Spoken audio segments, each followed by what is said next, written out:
All right, we're going over Supergirl Woman of Tomorrow. This is one that I've wanted to do for a while. It's by Tom King. It either makes or breaks. I can't lie about Tom King. I like his Mr. Miracle run. I like this. Some of the other stuff is eh. I like Human Target, but mostly it's because of the art, because of Greg Smallwood. That one's very good. We might go over that later. But yeah, well, we're just going to do this because the Supergirl movie's coming out. If you haven't seen, Lobo's in there. It's not going to be a one-for-one recreation of this comic. I think it's taking multiple stuff from other things. But this is kind of like the rough draft. I really do like this comic. I think it is very good. It made me like Supergirl a lot.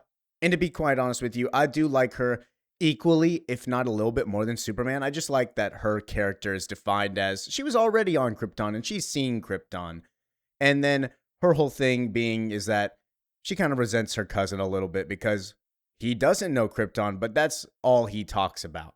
And she messes up way more often than Superman. She has control of her powers, but at the same time, she's not totally in full control like Clark, who's had them for a long time. She's only had them for a couple of years, somewhat in the main canon, is like she's only had it for a while. She landed on Earth. She's only had a little bit of experience with humans, so she's not really fully developed into Earth society, unlike Superman, who was born and raised. Or not born and raised, but raised. Anyways, let's hop in. Let's get started because I'm pumped for this. There's only 8 issues. 1 of 8! So we start with our main narrator, who is not Supergirl, by the way. This is a little girl whose father just got killed. My father, whose name I will not record here, for I do not wish it learned, did not die a dignified or honorable death. A criminal and a thief and a liar, who at that time identified himself as Krem and claimed the Yellow Hills as his place of origin. Krem of the Yellow Hills. Keep that in mind because he will be the main antagonist of this, or the main goal. Stabbed my father through with a copis blade. Krem had come upon our rock farm the day before, requesting shelter and a meal, which he was granted by my kind and godly family. After he woke in the morning, he got into the words of my father on the subject of our new king. These words were ended when Krem unsheathed his weapon. My dear father was unarmed. And let's also say that the art is beautiful in this. The colors, the imagery, mwah. It vexed me at the time that Krem left his blade within the body, for in truth, it was a finely crafted sword. Worthy, I would think, of even the knights of the old mist. I can testify that it was not lodged so deep within the chest cavity that it could not be removed with clarity, even in the moment of murder. If a child, which I was at the time despite my many protests to the contrary, could claim the weapon with such a simple tug, what was it that prevented Krem from rescuing him? I had meant to ask him, and even had the question on my mind when Supergirl and I eventually found the filthy man, and he was begging for his life with tears in his eyes. But Supergirl delivered the fatal blow to Krem, fell dead to the ground before it could get out. And so it remains a mystery to this day. But I'm writing ahead of myself, as I tend to do, but should not. So she tells us, hey, this is the ending of the story. Supergirl murders this guy. Supergirl kills Krem. And this girl, who says that she's not, she believes that she's an adult, takes the blade and intends to chase down Krem. She intends to get her revenge. Allow me then to continue on to a more traditional path of storytelling, to better illuminate our beginnings in order that you might understand our ends. I'm blessed by Crying Anne with 6 brothers, all of whom are elder to me. And at that evening at Endfest, they were all yelling mad at one another, each one with a plan of vengeance. But I, having spent enough of my days watching pigs squabble over their own castles of mud, I knew what was show and what was not. Her brothers are not going to do that. It's just show and tell. They're just saying, we'll stop it, we'll do it. But she intends to actually go and do it. It was a noble sort of bluster, but nonetheless, each of them understood the outcome before a voice had even raised. Krem of the Yellow Hills was likely a king's sergeant sent here to test us. For even in the plains where the king is loved, there may be doubters. As our cherished father had adeptly demonstrated, offering a king's sergeant was the start of a quick journey to the grave. Better to whine and buck at the farm than to leave and have your head spiked. So whine and buck they did. And when they were done, all agreed that everything should be left to the divine. They should stay here and tend to the rock. So her brothers did fold out. They said, hey, we're not going to go. We'll leave Karma to deal with this man. But I, however, she said, nah, we're going to go do it. And she tries escaping, but who sees her but other than her mother? Oh, hey, Mom, I did not know that you were here. I was trying to leave. Young might to be seeking through the world, hoping for blood. You should listen to your brothers and sit here. She does not want her to take the path of vengeance. And so the daughter says, if I was going to wait for the impossible, I would sit here and wait for father to get back up. But I am inclined not to go into that direction. She intends to go get vengeance. And so when mother says, take your father's mount, he's an ordinary one. And so we start. Supergirl, Woman of Tomorrow, Chapter 1, Men, Women, and Dogs. And this mount is like a pink steed thing. I confess I had not left the confines of our hearth before, and I would have expected to be full of fear and caution that night, but in truth, all that existed within me was anger. An anger to the thousand fates for allowing Krem to kill my father, and an anger at myself for not yet having brought that degenerate scuff to his knees. So now we start in a bar where this little girl, we haven't got her name yet, is talking to a man. It's like, hey, can you help me kill this person? Well, I don't know if it's feasible, but it certainly wouldn't be cheap. She meets with a bounty hunter, and the bounty hunter is saying, well, it's going to cost a lot. And she says, well, I don't really care about the cost. Here is a sword. If you do this, you can have it. And she kind of tries like a little bartering technique. She's like, people offer me the sky, blah, blah, blah, blah, blah. Like, this is, I don't want the sky, though. I just need to get rid of it. I just need to give it to you. You can have it. Because, she doesn't really have anything to offer. She has no money besides this one sword that she just got from Krem. And she says, you can have it as soon as you kill the man. And the guy talking to her is like, let us say that it is agreed, but not exactly on your terms. I will take the weapon. It is quite lovely, and I will get your man by my word. Basically saying, yeah, I'll take this sword. I'll kill your guy. But, you just go back home. So is he going to do it? I don't know. He's just a bounty hunter. Maybe he will. Maybe he won't. And so she says, no, you are mistaken in presuming an invite to a negotiation when such an offer has been preferred. Basically saying, I want to go. I'm going to kill him with the sword. That's part of the bargain. And so he says, well, from your speaking, I see you are well educated for a young one from the plains. But let me give you one additional lesson. And then smacks her across the face. Remember that. And don't worry, none while you're remembering. This guy will die. Teaching her that the world ain't fair. And as he's leaving, somebody grabs his sword. It's a blonde woman in a trench coat hiding in the corner with her dog. The man's like, I'm going to cut off your fingers. What are you doing to me, woman? And so she drunkenly says, I'm going to give this back to the kid. I'm going to give it back. And you go away because it's my birthday. What? It's your birthday? What are you talking about? I'm 21 now, officially, which means it's okay in the truth and justice and the American way. This is Supergirl going out to another planet to party.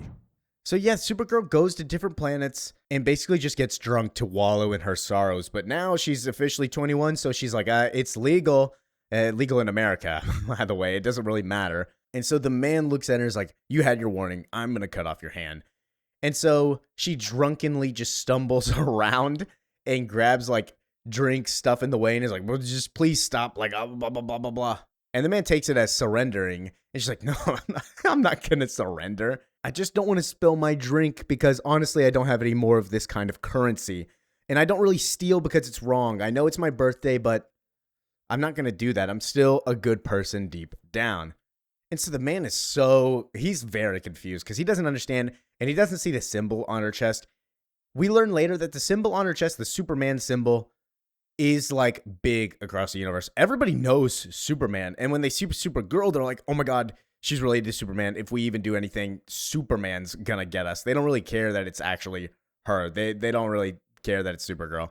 And so then she finishes her drink and just clocks him in the face with it, putting blood all over her and his hands, his face. And she's like, oh my God, I'm vulnerable because this planet is apparently on a red sun. That's how she drinks.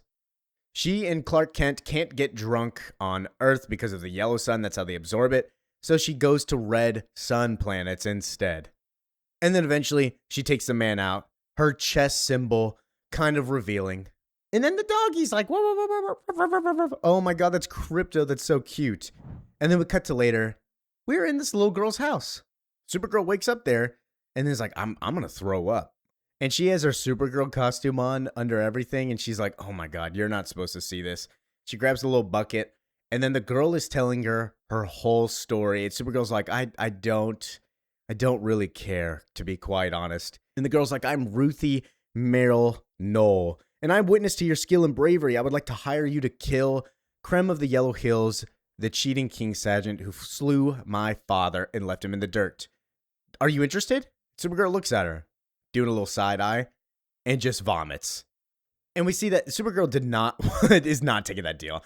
We go later that the Ruthie's like, hey, do you want, like, I can give you the sword, given the same spiel that she gave to the man in the bar. And Supergirl's like, it's very nice, very cool, but I don't really need swords. I don't really care about swords.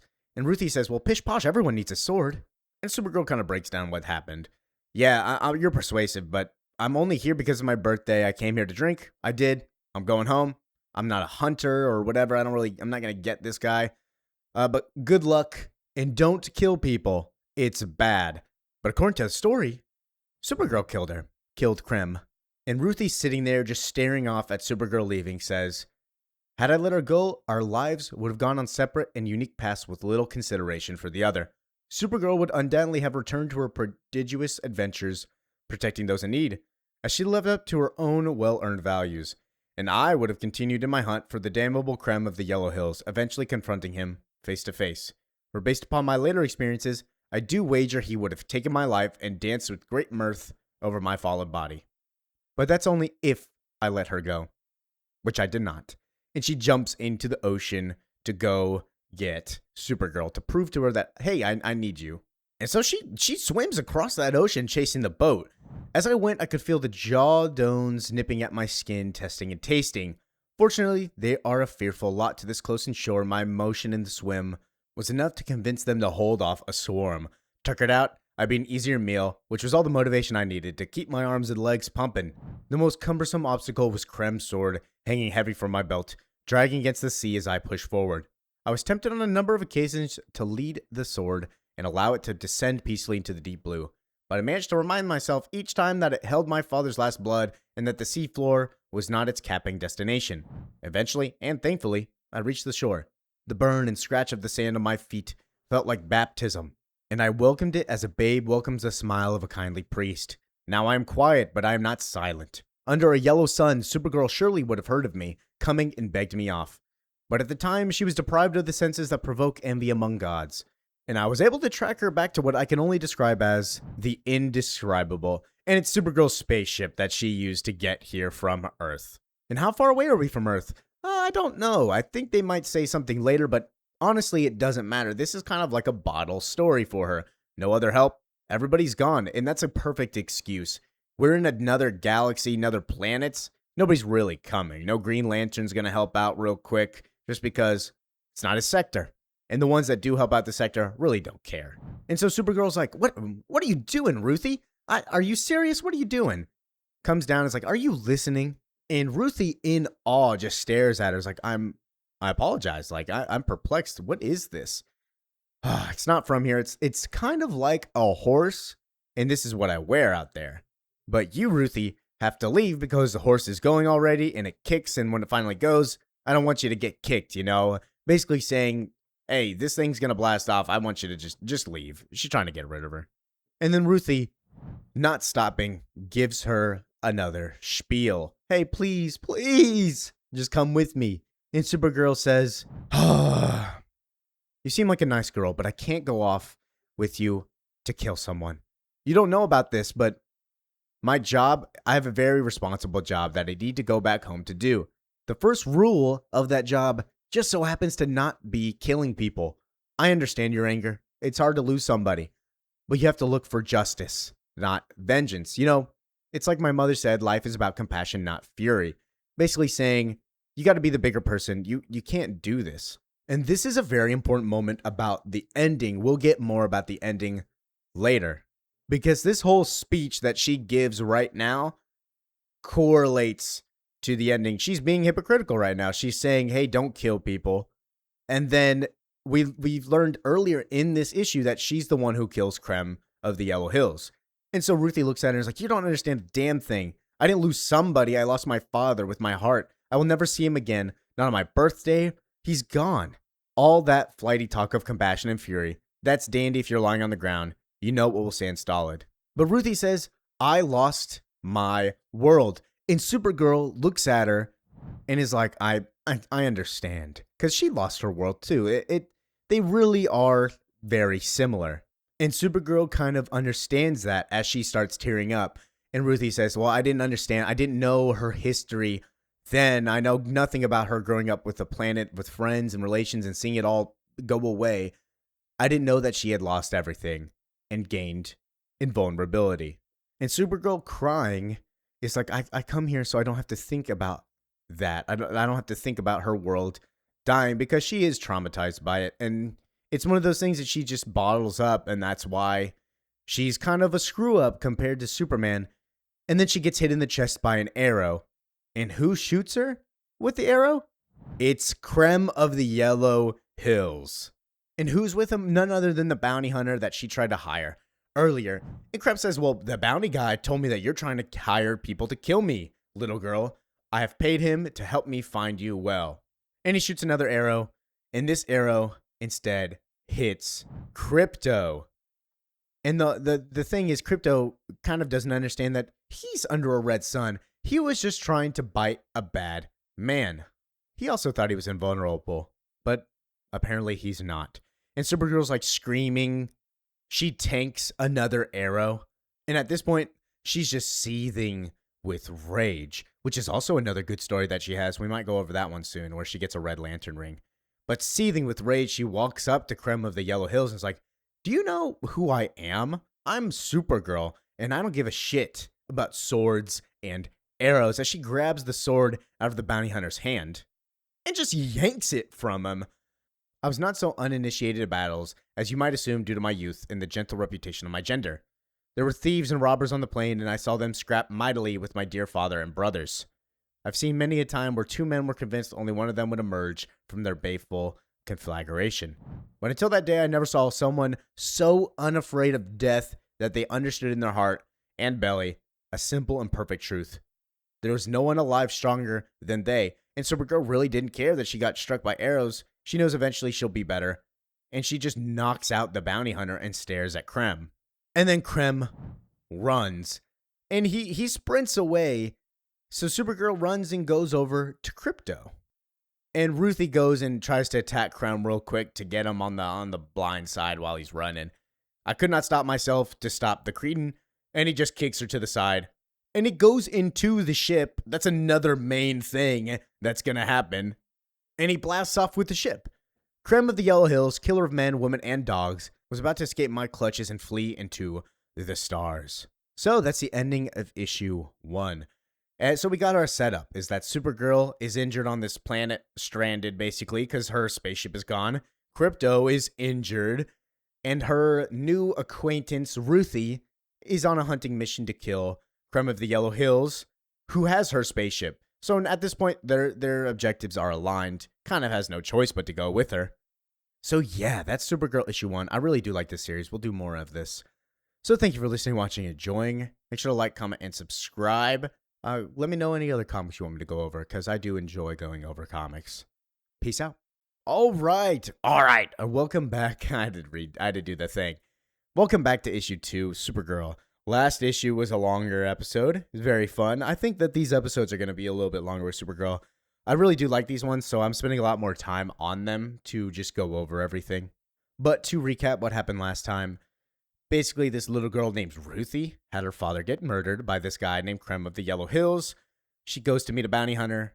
Bounty hunter says no, steals her stuff. Supergirl saves her. Also wants nothing to do with Ruthie either, but just helps her.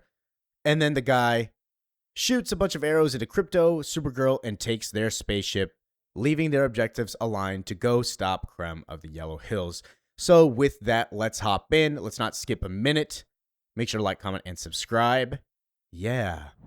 The rock farm on which I was born, weaned, and raised was not by any measure a well-perfumed environment. Between the animals and my 6 dear brothers, a fusty bouquet of dung and sweat often sat heavily in the air. And it seems like we're inside of this train station as a guy is sleeping on top of Ruthie. And she's like, excuse me, sir, excuse me. Bathing was once a harvest day affair with all 7 of us taking turns, going one after the other into a small rusted cistern. Being the youngest of my brood, I was sent last into the water, which was brick brown by the time I entered its chilly depths. In terms of cleanliness, the results of often were routine at best. Once a year, my treasured father would take us into the city for high fare, and we would giggle at the pampered city folk, tucking their noses as our family passed. They were accustomed of the musk and of authentic work, we'd say, noting with some gratification of how our stench marked us as the rooted heart of our Kingsland. She's just reliving a good memory with her father. All of which was to say, when I informed you that I could no longer tolerate the putrid smell of this guy raining up on me, I am not contrasting it to a spoiled childhood awash with rosed lather as she pushes the guy off of her, and we see the setting. Welcome to the train station in New York City, I guess. This guy's just like looking at her, like, what are you doing? Sir, I'm embarked on a long and tedious journey. I need you to get away from me, essentially. That just to sum that up. There's people kissing on the train, people playing trumpets, yada, yada, yada. Yeah. And then Supergirl, of course, is asleep in the corner. And the man looks at her and is like, you're tasty. I'm going to eat you. So how did they get here? Well, they have no spaceship, and so they got to track down Krem some other way. They're just going to public transportation. I do like that aliens got to get around somehow. In DC, some of these aliens are way more sophisticated than Earth, even though Earth is the center of the multiverse, I believe, because the universe is the center of, or the center of the universe is Oa. And so this man saying that she's going to eat Ruth, or he's going to eat Ruthie, Ruthie looks at him and is like, I have Supergirl. Supergirl is seated right next to you. And so he looks over and is like, that girl, she's asleep.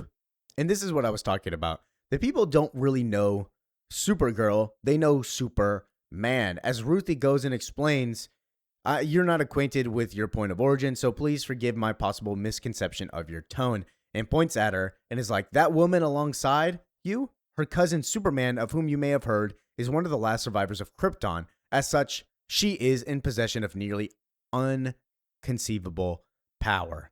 Moreover, she has lived a life of battle and woe that's forged her into a ferocious, forgiving fighter. And tells the man, just don't even start anything, because she's going to take you down. And so he just goes back to sleep. And she puts her hood up. Thank you.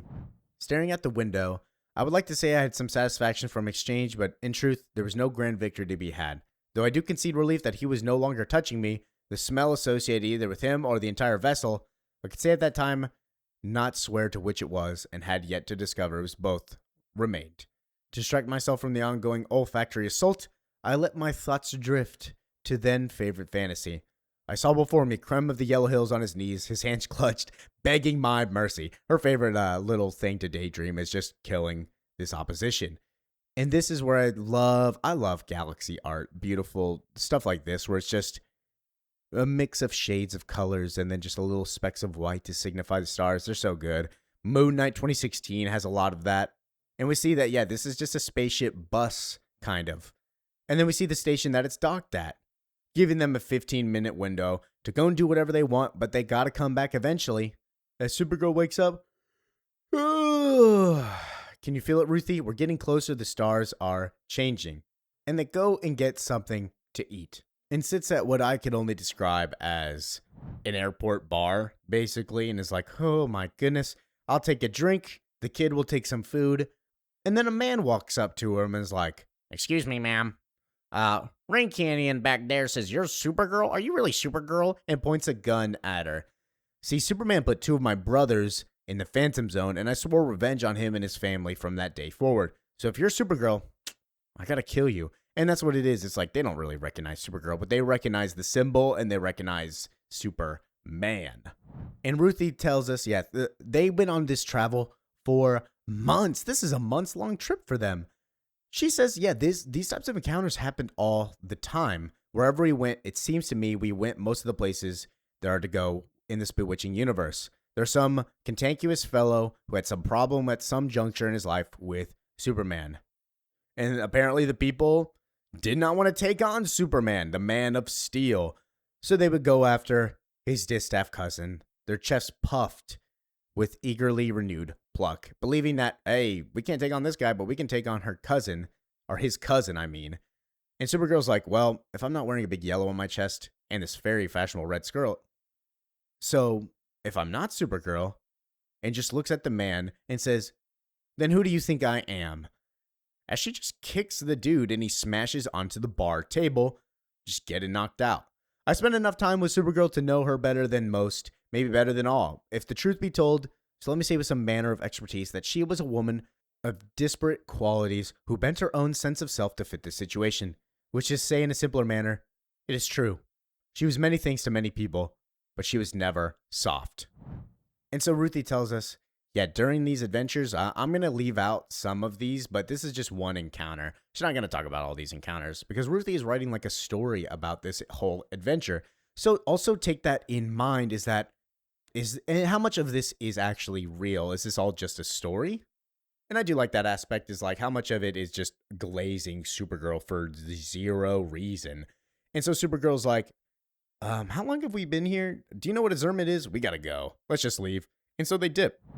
And this is what I'm talking about. Oh my God, look at this beautiful imagery. There's so many canvases that I want around my apartment, my house, that I can just put up that look beautiful, just beautiful scenery. And honestly, take the time out of your day. Just appreciate artists. We'll just stop right here. Appreciate artists. I don't like AI art. I'm not a big fan of it. I don't really care for AI, but this is beautiful. We continued on, and the weeks pressed in much the same fashion. Our dual enemies of Tedium and Malador were met each hour, and if not outright defeated, at least occasionally brought to bay. I must admit, betwixt the two of us, very little conversation was to be had. We knew our destination. We knew we were engaged in a test of endurance, and we did not wish to amplify the situation by commenting upon it. Or at least that was my assumption at the time. Eventually, we became accustomed to the routine, and we were both shocked when during a stop at the Novox rest station, the driver paged Supergirl and begged for her help. "We're all gonna die," he said with no intention of hyperbole. And so why are they going to die? Because that beautiful thing that's outside is actually a dragon. And the man tells him, it's like, that's a dragon? It's a Carpain dragon. They patrol the West Galaxies eating anything metal. Newsflash, buddy, this whole ship is made out of metal. The people inside are here. And so Supergirl's like, that's a bummer. That really sucks. Yeah, it is, but can you do something about it? Save the day? Maybe. Problem is, I just spent a lot of time on a planet with the wrong sun. I was just there for my birthday. My dog got shot. I'm really not charged to do this. Oh, bummer. And so Supergirl goes and thinks of an inventive idea, walks into a shuttle and is like, who's got reds? We'll learn about what that is in a moment, but it's a prescription drug. As a man pipes out, he's like, I have a legal prescription. And Supergirl's like, yeah, that's very nice. And we learned that this is actually just red kryptonite. Kryptonite is not very, I want to say, rare. There's a whole issue of Batman and Superman going around the Earth just taking green kryptonite. Kryptonite's pretty much everywhere after the explosion, even at the point where it's synthesized. And so she says, this is red kryptonite encased in dissolvable lead. Most people take it, they get weird visions about transforming into things. Kryptonians take it, the visions come true. And the safety of this is questionable. I mean, you turn into either a horrible monster or your hair grows too long. It's safer than getting eaten by a dragon, though. And so she takes it. And then she becomes this beautiful phoenix thing outside. I am unlike the average farm folk on my plane. I had the fortune to have grown up lacking ignorance of the world's potential outside of my family's small plot. My benevolent father had seen in the sand wars and traveled deep and wide. At evening's end, as my brothers suffered through their daily wrestlings, father'd load his long ripe and sit me down at the hearthstone. At the sweet smoke twirled and settled, he'd tell me of his far-flung adventuring, and in that way, I learned of the frozen fires of Denzanir, whose melted droplets would burn to ashes in the grasses below, or of the bladed men who had no ears but had knives for fingers and ate only as the sun set or rose. Perhaps my favorite was the maiden of Arista. She collected husbands like one might flint sticks, having 431 of them when my last admiral father saw her. I remember fondly, zealously, encourage him to detail me into the backgrounds of each of these heart-captured men. And we see, in the background, the Phoenix Supergirl charge towards the beautiful blue and purple dragon. From those many nights, I was confident that I understood what wonders lay beyond the hills of our homes. On occasion, I would look into the distant horizon, knowing someday I too would travel beyond it and sink away from sight. Being well versed in the mists of the land, whenever that someday arrived and I did seek out my splendor, I fully expected to be unimpressed by the marvels that awaited me. In short, I was a damn fool. Supergirl charges and goes through the dragon's neck, killing it. And we learn more about Ruthie's backstory is that her father was a soldier and spent many traveling around the cosmos and seeing beautiful things, and Ruthie wanted to do that, believing that her father had told her everything, so she'd seen everything, only to be with Supergirl and see the impossible and something beautiful alongside it. Because we survived that dragon that day, and many other travels in the days to come as we continued our unpalpable quest.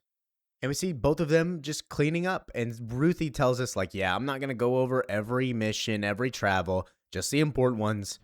But this moment, however, is an essential importance in the understanding of what comes after. It's an important understanding of what Supergirl is. It occurred, of all places, at a rest station with no name. Somewhere that is not significant, showing that Supergirl, deep down, it is kind. It's not really, she's doing this just for glory. She's doing this for anywhere. The common person can be kind. And it began, as most things begin when you're dealing with Supergirl, with a moment of kindness. As Supergirl grabs her and says, "Come here, let me help you," and teaches Ruthie kindness by showing her how to wash her hands. And Ruthie, this means the world to her because we got a little bit of her backstory. She never really was a clean. She smelled awful. In the beginning, she talked about it. She only got a shower the last of 7, which seems like once a month. So to have somebody teach her how to bathe and how to wash her hands just out of the pure kindness, she remembered it and she loved it. And so Supergirl's like, "So how does that feel?" And Ruthie hits her with a truth bomb. "After the tragedy of your planet's destruction, did you too seek to avenge the death of your family?" And Supergirl lurks at her and says, "No, I didn't. I cannot in truth tell you why I asked the question, and I do not feel like hazarding needless guesses. It was on my mind and it was said, and that was enough. All I can give you is her answer, which rings in my elderly ears as clear today as it did in those old times. I read it now on the page, ineptly laying there in ink, and I realize it wasn't her words themselves that marked it as an arresting moment.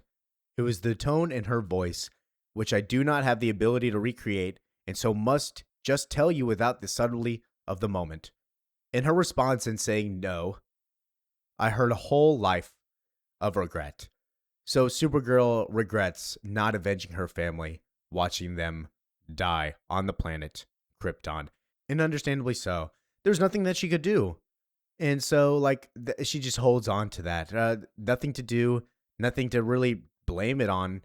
Sometimes it's destroyed by Brainiac. She hasn't killed Brainiac. Sometimes it just explodes for its own reason. But yeah, she just sits there with regret, knowing that her family died and she could do nothing.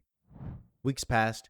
We took more time at each stop, drained in body and soul as one, often and near the end of our adventurous crossing. After all that time on the festering machine, we were craving to stretch our legs and relieve our nostrils. And then we see again, somebody leans on top of her, and so Ruthie pushes him off. The unfortunate side effect of such lingering with our inability to again secure seats next to one another, resulting in a repeatable situation. And before the man really does anything to Ruthie, Supergirl does a big crack, punches him, and puts him to sleep because he just breaks his nose. I was quite aware of Supergirl's legendary dynamism at that time, but though we had seen companions, those many weeks due to our proximity of the Red Suns, I'd yet to witness the actual application of her powers. I marked this, then, as the first time I saw her in full bloom. However, in all honesty, I could not testify that I saw anything exactly, despite my eyes being keenly pointed in the direction of the incident. All I know is that first there was a botheration, then there was Supergirl, and then everything was peaceful again. Having overcome many obstacles, large and small, we finally approached the planet Koron, our terminal stop. Naturally, my thoughts turned to the origin of our expedition. On her 21st birthday, Supergirl and her dog had flown to Koron and the last world with a yellow sun before you entered my particular corner of the universe. Once there, she secured a rather extravagant personal rocket that took them to the rest of the way, knowing what their powers would wane as they traveled. Her plan then was to spend a jaunty day of celebration on my homeworld, board her rocket, return here, and then fly home with her dog. Basically, just giving a recap of what's been going on. She met Krem of the Yellow Hills, who had killed my kind-heartedly father in an empty field. Krem does as Krem did. Without honor, he shot her and the dog, hijacked the ship, left her wounded and stranded. For most, I believe what would have been the end of that story. Most would have died in that field, conceding both self and serenity. I consider myself to be as stubborn as a creature as an ever farmed a rock. And I do think that in her place, I would have lain down and accepted the terrors of fate. And so we kind of do get the bridge of the gap from issue 1 to issue 2 of what Supergirl did after getting shot with those arrows and what happened to Krypto. Supergirl did not do that. Instead, bloody and limping, she rose from the grass and went on. Checking on me, seeing if I was wounded in the head, she pulled me over one shoulder and put her pup on the other. She carried us to the pier of that trifling island, put us in a boat, rowed us all the way to the far shore. I remember to my death day the red dripping as she drove the oars back and forth through the crystal waves. Somehow, she got us to a talented mender and insisted we receive care before she did, and she passed out on the stone ground. And that's another thing for Supergirl. She was injured very badly and took care of the other people first. That just tells you how good she is. She came to a week later and was informed that both she and I had recovered to admirable form. However, the pup was very near death. The mender said the time had come to put down the creature. So Krypto, getting put down. Sorry, boys, Krypto's not making it. Is he going to die in the movie? The mender explained that there has been a hunting poison on the arrows. It didn't affect people, but it was killing the animal.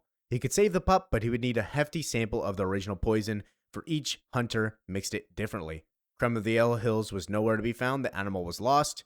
Later, I was by her side, and she stroked the sick dog's face. I saw her tears. She said in the chaos of it all, she didn't even remember Krem. She asked me if I could recognize him, even if he's wearing something different. And I said I could. So, basically, Supergirl's main mission is to get that poison from Krem to save Krypto. It needs Ruthie to grab her.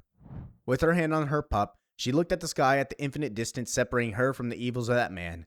She stayed looking for a moment, then turned her attention to me. She asked if I was still determined to track down the murderer of my dear father and kill him dead. I said I was and always will be. She asked if I was still offering a fine sword for aid in that mission. I again gave indication that this was still the case. And at that point, Supergirl accepted the offer. So that's how they started the mission. Yeah. Thank you for listening, watching, and enjoying. This is another long one. I told you all these are going to be long. Hopefully you like the long ones. I heard somebody commented that they like the long ones that we've been doing. They don't like the new ones. A lot of people like the new ones. We're going to mix match them. People like different things, and I want to appeal to everybody. I love everybody. So thank you for listening, watching, enjoying. Peace out. We'll do more Supergirl. All right. Welcome back. Supergirl Woman of Tomorrow, issue number 3. So far, to recap, make sure to like, comment, subscribe, first of all. But to recap, Supergirl is on a mission to stop Krem of the Yellow Hills because she needs to save Krypto. That's her reasoning right now. That's what we saw at the end of last issue. And Supergirl is being kind to Ruthie. So let's go ahead and hop in with that information. I'm loving the series so far. Leave any recommendations of series you want me to go over like this. We had been on Coron for some 3 weeks, dodgily pursuing every lead in our pursuit of the commendable Krem of the Yellow Hills when we finally arrived in Maple. And we meet the mayor of Maple right here. This dude's building a stack of cards, building a house of cards in front of him. Compared to the mammoth cities we had toured, Maple was at what the time seemed modest, calm, and quiet. I'm of course aware of the startled jolt such a statement may provoke in any reader, given Maple's now almost legendary, infamous reputation in the future. But to understand this story and the actions of those persons contained herein, one must suspend today's prejudice and turn one's mind back to that long ago moment, days before Supergirl uncovered the horror. So there's a horror scene in Maple. What is it? We'll have to see. And Supergirl's like, excuse me, sir. And this guy's like, our restrooms are closed, blah, blah, blah. Best we could do is some other blah, blah, blah. I think you misunderstand. We've been looking for Krem, an off-worlder like us. I think he came through here. Do you know that? What was that name again? It's Krem of the Yellow Hills. And the man says, I don't think we've had any real outsiders, so can't really say I know the guy. And so the girls say, well, maybe he used like another name. Can you just point us to the records and we'll look at them? And then the house of cards falls down. Ah, look, girls, I've answered your questions and in fact provided more information that was required in terms of the current state of our restroom. As you can see, I'm engaged in matters that are not your concern and I'd ask you to leave. Basically saying, piss off, I don't care. I have seen it asserted elsewhere that Supergirl was a woman of infinite patience. The type who took the world as it was and then waited for peace for it to be a better itself. And then in her presence, I would say, that is not my experience, as she blows the stack of cards and walks off. And so leaving, they go through the city where Ruthie is like, that guy, he didn't really have any value. Just because the lawman does not recall an incident does not mean the incident didn't happen, which is true. If a tree falls down and nobody hears it, did it fall down? Yes, at the end of the day, the tree did fall down. And then she says he remembers he was lying. Oh, how did you know that, Supergirl? It's not easy. Like I said, the psychology here is complex. It took me a while to get to know enough of it, but he was just an asshole. And I've met a lot of assholes throughout the years to know that assholes lie. And I love that. We saw some of her being different from Superman. I'm sure Superman's entire thing of being patient and wanting the better person to come out on top and helping people rubbed off in shows for Supergirl, but some of that is not the case. And so they go to the hotel or the inn. Welcome to Maple. We're happy to have you. Are you guys going to go in 7B, which is my personal favorites? And then we get a little hint of their life. Why does this say purple or blue? Oh, well, just put your name under blue. All off-worlders are blue. Like my mama always said, to be purple, you gotta be purple. And then she says, nobody signed purples in a while. What's that about? Not a bunch of them come in here yet. Don't mind that. I haven't seen any lately. You just sign under that blue, you'll be okay. And then Supergirl is getting hint of suspicion. Why did the purples stop coming? And I will admit to you that this many decades on, it's been a rare day that has passed by when I've not pondered the words of that woman. And they see the innkeeper shift forms. She's like, well, my dear, if you want the room and turns a little bit evil, says you gotta sign the paper. That's the law. And Supergirl, hint of suspicion. Supergirl's not an idiot, by the way. In my long, preparatic life, I admit to having set my feet on the sod of countless planets, and on each of them, time and occasion permitting, I've undertaken to find their particular version of peach pie, and I can't honestly claim to have found one that I thought was very happy. And Supergirl just does sign the paper. That night, we went to the roof of the Maple bed and breakfast and spent an hour or so looking over that cozy town. We watched a grocer closing shop and heading home to his wife, a young lad on the corner, hollering on, trying to peddle his newspapers to the passing crowd, a family of 4 arriving at a diner, greeting the waitress with a hug and a joke, before taking a table they seemed to believe was theirs by birth. A mother, holding the hand of her beloved child, as they sauntered across the street at a slow and unsteady pace, waving to the waiting cars, those drivers enthusiastically waiting back. And look at this imagery. The planets. You can see different clouds, different planets in the atmosphere, different stars as the sun sets across the hills. Again, this art is beautiful. Take time to acknowledge artists. And my impression was that on a whole an agreeable town full of agreeable people, trying as all folk try to make their way through life without causing too much harm. And Supergirl says, I can see everyone. Which just goes to show how little you can see from the roof of the Maple bed and breakfast. And Supergirl says, I look out and see everyone is blue, which alarms Supergirl because she's not looking at the smaller things, she's looking at the bigger picture, while Ruthie is looking at the small things and is like, everybody seems happy, so everybody must be happy. But there's a little bit of a darker history here. As the next morning they go on to the diner instead of eating at the inn. And they make small talk. It's like, I didn't really sleep a lot. Well, me neither. Supergirl really doesn't need sleep. Oh my gosh, I almost just burped everywhere. Same way that she doesn't really need food, like Superman doesn't need food, as long as they have the yellow sun.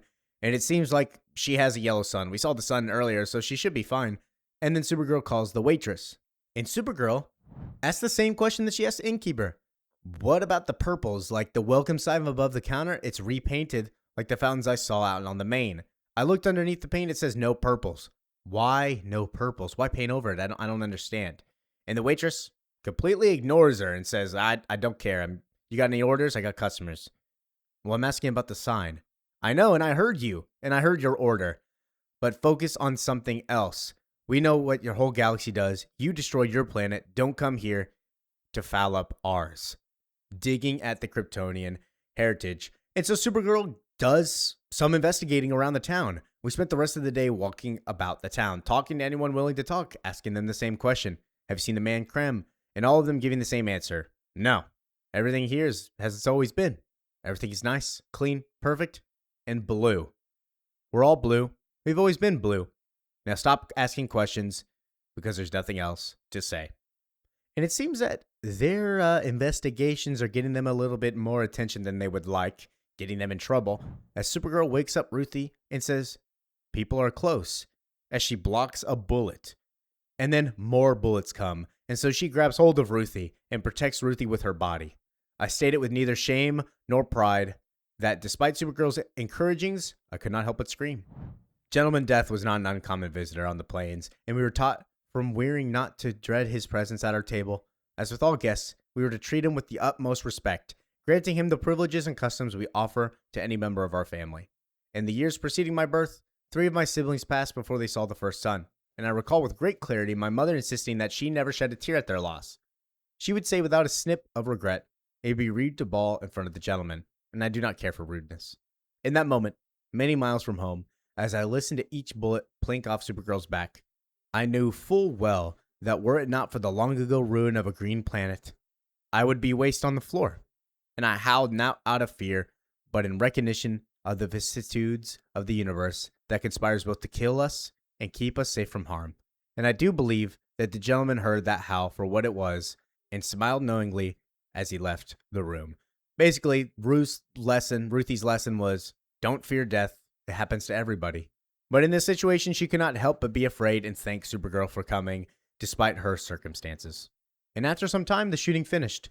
Supergirl looked over at me, but first, tragically not last time, I felt the firm tingle that comes when someone's x-raying with your eyes. When she was satisfied as my well-being, she placed me in a closet and asked me to swear upon the gods above and below that I'd bide there until she returned. And so I agreed. She nodded, and then she was gone. And Supergirl, doing the thing saying, hey, you're okay? Hide in this corner, do not leave, and flies out to go to see our next victim, which is the mayor again. So in the morning, she goes and sees the mayor, who is saying, I'm not actually supposed to help you. I do not care. I answer to my voters, not Supergirl. We're grateful that you caught the men who had allegedly attacked you. Thank you very much. But this happens to be our planet, our town. They're under my responsibility. I will deal with them. You come to this town, cause disruption, and now you demand that everyone act as if you are the princess of Maple. It is foolish. Basically saying, know your place, girl. You do not come here as an outsider and stir up trouble. And then what does Supergirl do? Loses her patience again. Picks up his desk. I'm done. I'm done waiting with you. I'm done with the damn town. You try to scare me off because you're dumb. So now I know. You're hiding something and I'm going to find it. And then destroys his table. It's like, I'm Supergirl. And with his threats to arrest her, Supergirl doesn't care. Because honestly, you're not going to be able to take down Supergirl. And so outside, she has Ruthie. Up to that time, we had traveled by what seemed to be ordinary means. Be it at the Howl Ferry to get to Koran, the various automobiles and trains available on the planet are just strolling the streets. And so now they're taking another form of travel. Now, I was aware that once we reached Yellow Sun, Supergirl held at her disposal a faster way to travel these distances. As Ruthie hops onto the back, she's getting ready to fly. I asked her why she was perambulating, what she might be soaring, if she dismissed it as a preference. It was not until Maple that I learned her true reasoning. When she apologized, saying she needed to fly, but she could not leave me alone for the fear of another strike. She knew I'd spent my days solidly on the ground. It did not want me needlessly frightened, but there was no other choice. So she's taking the longer route because she doesn't want to frighten and basically just scare off Ruthie. She wants to make sure Ruthie is safe. Because you see, all that time, she was worried about me. As they fly through the skies. Oh my gosh, another beautiful panel. I love this. Seeing the cloud and the planets. It's beautiful. And then for hours, we circled around the perimeter of Maple. Supergirl kept quiet as she scanned the ground. I did not know what she sought. And I did not ask. A woman has a right to keep her quiet as far as I'm concerned. So finally, she landed. Without a word, she started digging. Her limbs moved with such celerity, they produced fervent gusts of wind and muck that almost knocked me to my knees. She stopped when she found the sign, and it says Purple Town. And then she stopped again when she found the bodies. These can only be presumed to be the purple people. And so what does Supergirl do? She flies all the way back and just charges into the mayor and is like, yo, talk, as he shoots his gun. And she just stares at him and cries and then flicks the tear away. Not so long before we drove in, there were two kinds of people who lived in Maple, the purples and the blues. The blues, who were wealthier, more abundant, considered the purples to be less than and limited their comings and goings in an unjust manner. Basically, they thought they were superior. As a part of this treatment, the blues forced the purples to live in substandard housing located just outside of Maple, a small village they labeled Purpletown. This was the state of affairs when the brigands arrived, and then the man stares back at her, horrified, as we get the actual backstory of the town. I'm sure you know of the dastardly reputation of Barbon's brigands, so I will not waste your time cataloging their long history of Holocaust. But for the young and ignorant, allow me to quickly summarize what they are and their methods. They are an unholy gathering of men who enjoy the slaughter of others with every breath they're allowed. And so they go from planet to planet enjoying themselves. As killing can be costly, what with the need for fuel and weaponry, they traditionally do offer a way out. They will accept remuneration in exchange for them overlooking one city and moving on to the other. The price for such mercy, however, is unsurprisingly steep. Too steep for even the blues, who when the brigands came from Maple, could not afford its salvation and thus faced an unspeakable terror. A dilemma the authorities lamented in the jailhouse within earshot of the bastard, Creme of the Yellow Hills, who was passing through Maple at that time and was being held on a charge of drunken misconduct. Basically, this man, this bounty hunter, I don't really want to call him a bounty hunter actually, but he goes from planet to planet just murdering people for the fun of it and says, I'm going to either murder you or you pay me. And of course, Creme is there, which the blues lied about, but that man came through and apparently he assisted. To the shock of no man, woman, or child, the dastardly Creme offered them a solution surely born in the soul of three devils. Knowing his ashes would lie on the ground along with theirs, he wiggled and weaseled until they took him seriously. How much could they pay, he asked. Could they pay some, he asked, and if he could pay some, were they willing to make a deal? Perhaps, he said, they could offer a brigands a compromise, money and enjoyment. Basically, he's the one who had the ideas to just murder the purples in exchange for some money. Some money. The authorities recognized the practicality of the council, and indeed a deal was made, which was to the satisfaction of both parties. After the lonesome deed was carried out, Creme of the Yellow Hills was released and even feted. And of course, the celebration, the brigands learned of Creme's undisputable depravity and were nothing but impressed. Recognizing themselves in this sly off-worlder, they offered Creme a passage on their ship in the honor of participation in their further genocidal adventures, basically giving him a free ride out of that town. I was not born naive, nor have I ever taken comfort in the practice of naivete. From the moment I tasted this life's air, I was cognizant that evil was extant, that it was waiting and willing. But in that street that day, in that small town, having heard the story, I was indeed sideswiped. For that day I learned the truth of all things. So yeah, that's what happened to the town.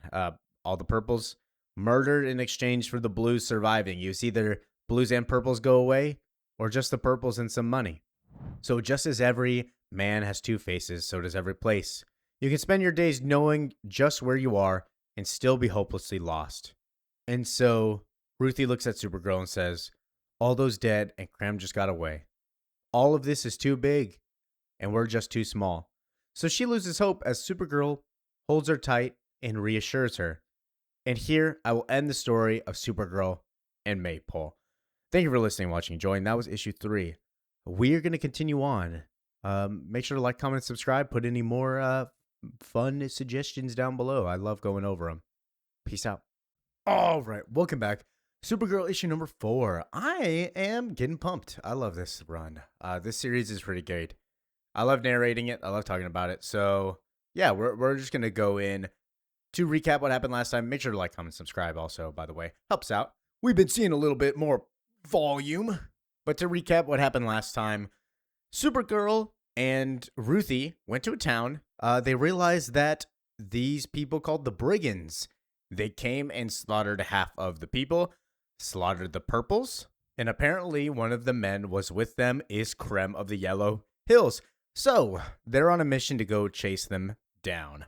So let's go ahead and hop in because this one is a very interesting story. I was the youngest in my family and so did not have the experience of many girls my age who must endure the co-mothering of their budding siblings. Now, there were cousins who were born after me, and I'd go along on the visits and watch the cooing and carping of the other kinswoman. But the plains are a desolate country, full of vast and lonely spaces, where each family must fend for himself. And such visits were infrequent and frankly a mite tedious. All of which is to explain why, seeing that babe screaming something awful, sitting in the hard dirt of Parnat, I was seized with fear and could not guess of what to do next. And of course, Supergirl goes over and nurtures the kid.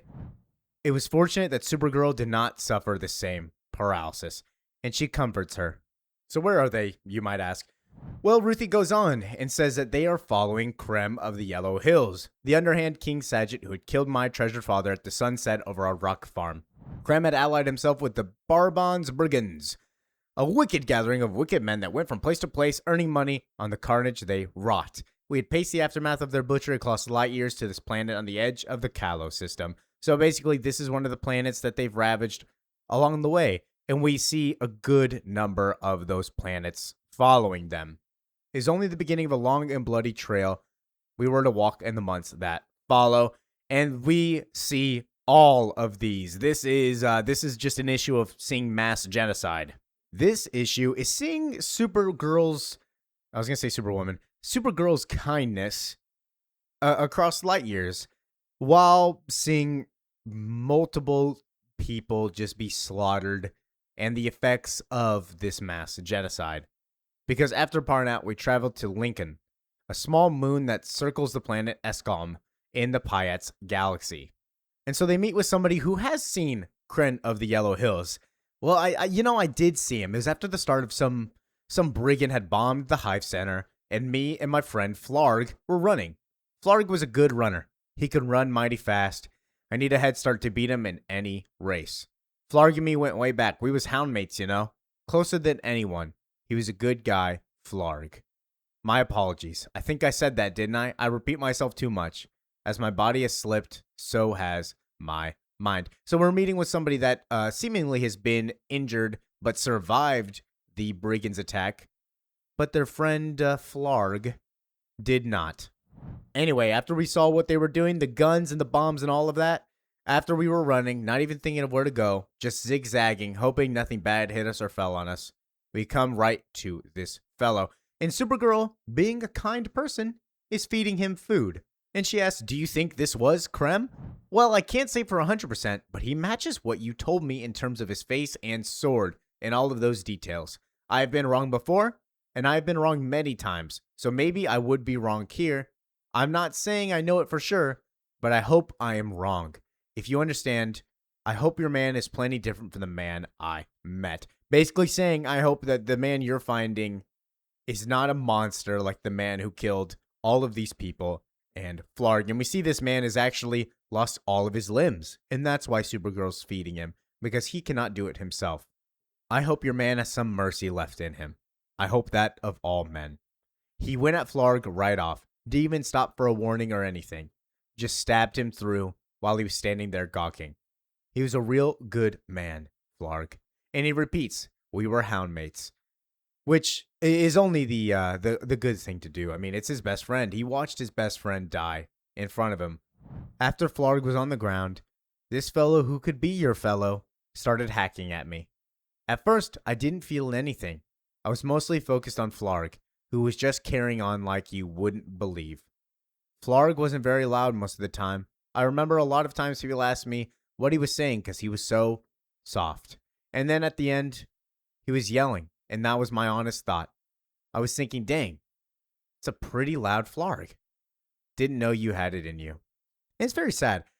He is, I would do the same thing. He's just recounting all of his best friend's moments. because he watched his best friend die, and you see some of the tears in his eyes earlier on too.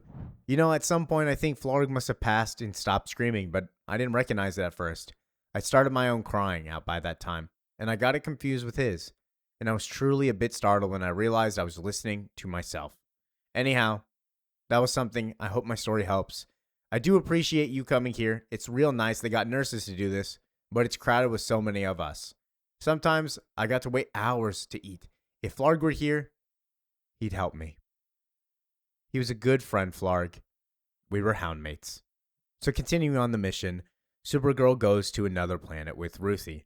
A week or so after that, we made our way to Tilius, which I was reliably informed was a sometime secret vacation destination of one of the Royal Galactic family. I know you are asking, and therefore I'll do some answering. I don't remember. And if I did, I would tell you, I guess. Though I've spent much time in their company, I do not care for the pomp of royalty, and I have no need to keep their confidence. I can say that whichever spoiled tyrannicals they were not there when we arrived.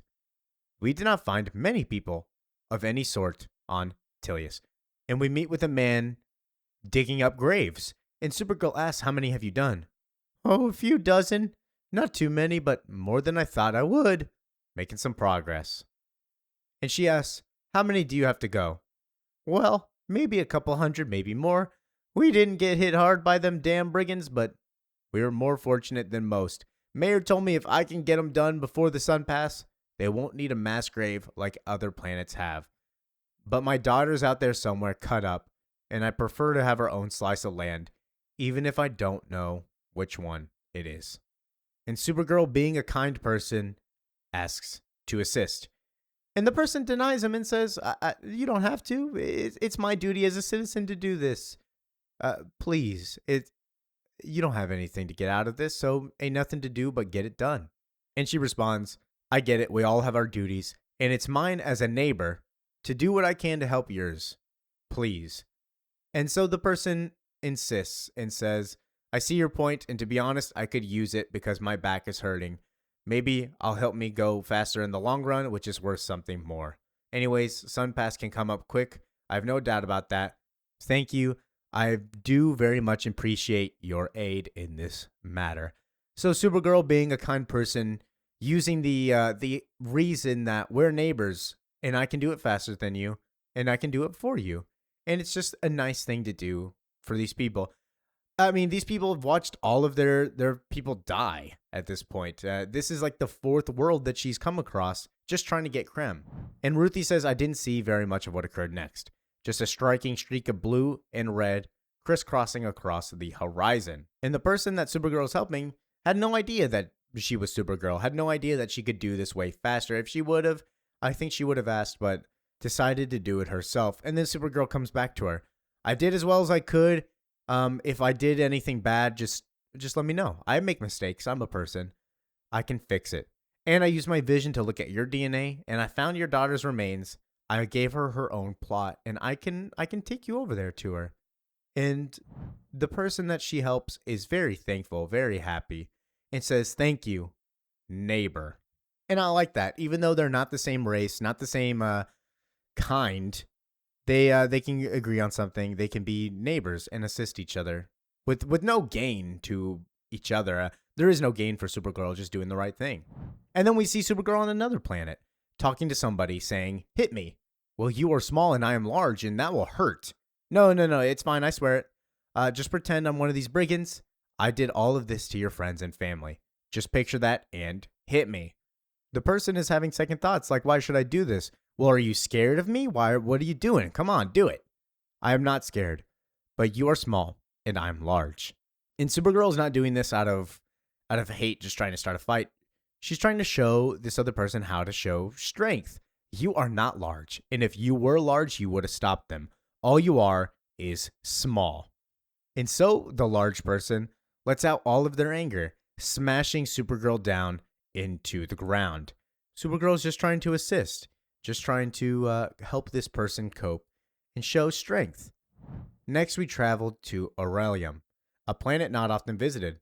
For though they carry a vaulted reputation as a brutal soldiers, Euralians, on the whole, are reticent people who keep their own company. There we met a woman named Irisan, who had lost her family in the brigand raid. She had been in another galaxy in battle with the Pix when the attack happened. She returned home to ashes and loss. Irisan's greatest heartbreak was that as much as she tried and tried, she was unable to mourn the dead. The emotions of the moment seemed captured in her bosom, and she feared that was where they would forever remain. So Supergirl decided to assist her and gives her a gentle hug. Next, Ruthie and Supergirl are outside of a gate on another planet, and the conversation is about Ruthie staying put, staying here, not going in with Supergirl. And Ruthie responds, well, I'm not some innocent, wide-eyed, moistened by the morning dew. I'm the one who discovered my father's wrecked body, basically saying I'm grown up at this point. I can do this. I've seen many things, and I'm a big girl now. And Supergirl responds, what are you talking about? I'm trying to save someone. I'm trying to save my dog. You don't have to see this, but I do. And if you don't have to, you won't. And that's the end of it. Basically, trying to save her from more trauma, because you don't need more trauma. Ruthie believes that trauma is what ages you. That's what makes you mature. But in reality, it's not. That's not how that works. There's nothing wrong with trauma. Trauma will help build character, help build you up. But think of it in Supergirl's point of view. Supergirl has a ton of trauma, and she's a person. Supergirl didn't want the trauma. There's no reason for her to ever want that, but she knows kindness now. That doesn't mean she wants to inflict it on anybody. So she's just trying to save Ruthie from experiencing any more bad, because that doesn't mean it's good for you. But Ruthie believes that trauma is strength and maturity, because she says, it doesn't make any sense. If you could suffer, then I can damn well suffer, as Supergirl already tells her no and walks in. The next world we went to is Tyrakum, which is not well known, and I would not care to visit again. Memories of navigating the lava forest there still appear in my dreams on days when my anxiety becomes particularly acute. Perhaps because of this monstrosity of their landscape, the people of this planet were determined to document the happenings outside of their shelters. They kept detailed records of all ongoings that would put even my fastidious mother, who cataloged every pebble of import and export, to shame. Thus, when Supergirl and I inquired, they told us they had tapes of the brigands' actions, and we are free to watch what had occurred. Up to that point, we have only witnessed the after effects of their massacres, as we have seen all the people that Supergirl talked to before this moment. And I was eager, as all the young ones were, to see if the terror of my imagination of what I assumed had happened matched the truth of what had actually been executed, so to speak. And then Ruthie falls asleep outside the door, while Supergirl opens the door and comes back out. And Ruthie apologizes. I'm sorry. How long have you been in there? Did you see him? And Supergirl clearly doesn't have her mind on straight. Her seeing that really messed her up, because she doesn't even acknowledge Ruthie. She's like, I'm sorry, what? And then she says, I saw all of it. As we cut to somebody from the brigands, this man sits at the edge of a cliff, or what looks like a cliff, and says, I have some last words. All right, let's hear it. I just want to say, before you all caught me, hell, I'd be lying if I didn't say I had a bunch of fun. So thank you for all of that. I'm in your debt. I'm done. Is what it is. Long live the brigands. And then immediately he is hit in the face with a rock, as he deserves. And then a bunch of rocks come down more and more and more, killing him. Sometime later, we trace the brigands of Yalia to a planet in the Vex system. Also, by the way, I'm probably butchering half of these words. Don't worry, I'm pretty bad at talking. The denizens of Yalia are known for their pottery, which is a shade of red only found in that tiny corner of the universe. And Ruthie says, whoa, I mean, I think he deserved to die, but I thought you would have saved him. And Supergirl, but not pulling the trigger of killing this man, so it's technically not her fault, didn't even try to save him because she's seen the effects of what they've done. As she says, did you honestly think I would have saved him? Regretfully, I did not see any of the renowned earthenware when I was there. Perhaps someday I will return and purchase some for my home. Next, this is a beautiful panel too. I love this. We found ourselves on the planet of Ekvik, which carries the reputation of being one of the most peaceful places on Earth. The monks of Ekvik sat still when the brigands came. So a bunch of peaceful monks were murdered. And Supergirl says, I have to go. I can't. I'm going to scream. And I can't scream here. When I scream, I'll be, it's too much and it will break everything that's left of here. So I can't be here. We learn that the monks chanted to their gods, and the invaders fell on them like rain. All of this murder, everything is very upsetting to Supergirl. She flies out into space. What I write next, I write based on my observations in those long ago days at the side of the greatest warrior in the history of this august reality we call home. It is important to note that my assertions do not rely on anything Supergirl said. It is not a subject we ever discussed or even approached, but nonetheless I believe it to be as true as the turning of worlds. You see, what is not well understood about the daughter of Krypton is that her power was not one of action, but one of restraint, endurance, and passion.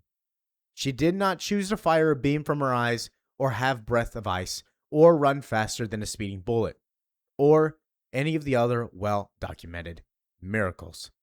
No, she held back her heat vision to look you in the face. She warmed her breath to converse with you. She slowed herself to walk by your side. Every moment of every day, she suppressed the forces churning inside of her, all of the energy of a dead world that strained against her many barriers, eternally demanding to be released. Supergirl flies into the sun. And Ruthie is just trying to say here that Supergirl talking to you, she doesn't force herself to shoot lasers. She doesn't activate them. She's suppressing them. Her natural state is just a flow of power. But she suppresses everything she is given just to talk with you because she finds you special and doesn't want to hurt anybody. I believe this effort hurt her. I believe she lived her life in pain. She's constantly in pain. But I reiterate it again, for I think it is important enough to repeat. These beliefs are based on my time on her side, watching her as she moved through strife and sorrow. If you were to have asked her, I have little doubt that she would have claimed that such an assertion was absurd. She would say she felt fine and well, and then she asked you if she needed any help. As Supergirl just lays in the sun, basically hurting herself, but also gathering up more and more power. But this is really a punishment. Our next stop was Nycilian. I will not write of what we witnessed here. Some tales are very too sad. When it was finished, we found ourselves sitting together under the stars. And Supergirl says we're close. Every step we get closer. And now I'm pretty sure the next planet, they'll be there. So I'm going to send you home, Ruthie. Ruthie, understandably pissed, says, no, you can't do that. I've seen him. I know how to find him. And I will. I can save Crypto. This isn't for you. I'll get a rocket and make sure you can get back safe. You don't have to worry about anything. And Ruthie says, you're just like that bounty hunter in issue 1. It's my father who was murdered. Creme of the Yellow Hills is out there living while my father is not, and that needs rectifying. This is my quest and I will see it to its end. And Supergirl says, I don't want to start an argument. It's just, you're too young. And this circles back to what Ruthie was saying earlier on one of the other planets. I'm an adult because I've seen terrible things. You can't keep treating me like a toddler. You of all people. How old were you? How many years did you have when you first saw terror? Basically saying we're one and the same. We're both grown because we've seen terrible things. We have trauma. Saying it more as a good thing instead of bad. Because Supergirl understands her point. I was a girl too. You were a girl. So what am I? I expected our quarreling to persist, as it had done many times before and would do many times after. Each of us doggedly insisting on who is properly responsible for bringing justice to his unjust life. 2 gravel mules fussing over which will pull the load. But that day, in stark contrast to many others, after weeks of death and desperation, I suppose Supergirl was just a touch tired. Even a gravel mule will buck on you if the load is too large. A well-treaded rock farmer knows you're better off harnessing 2 to the yoke than dealing with all that fuss. So instead of answering, she bent down, and I put my weight on her. And we flew off, up and away.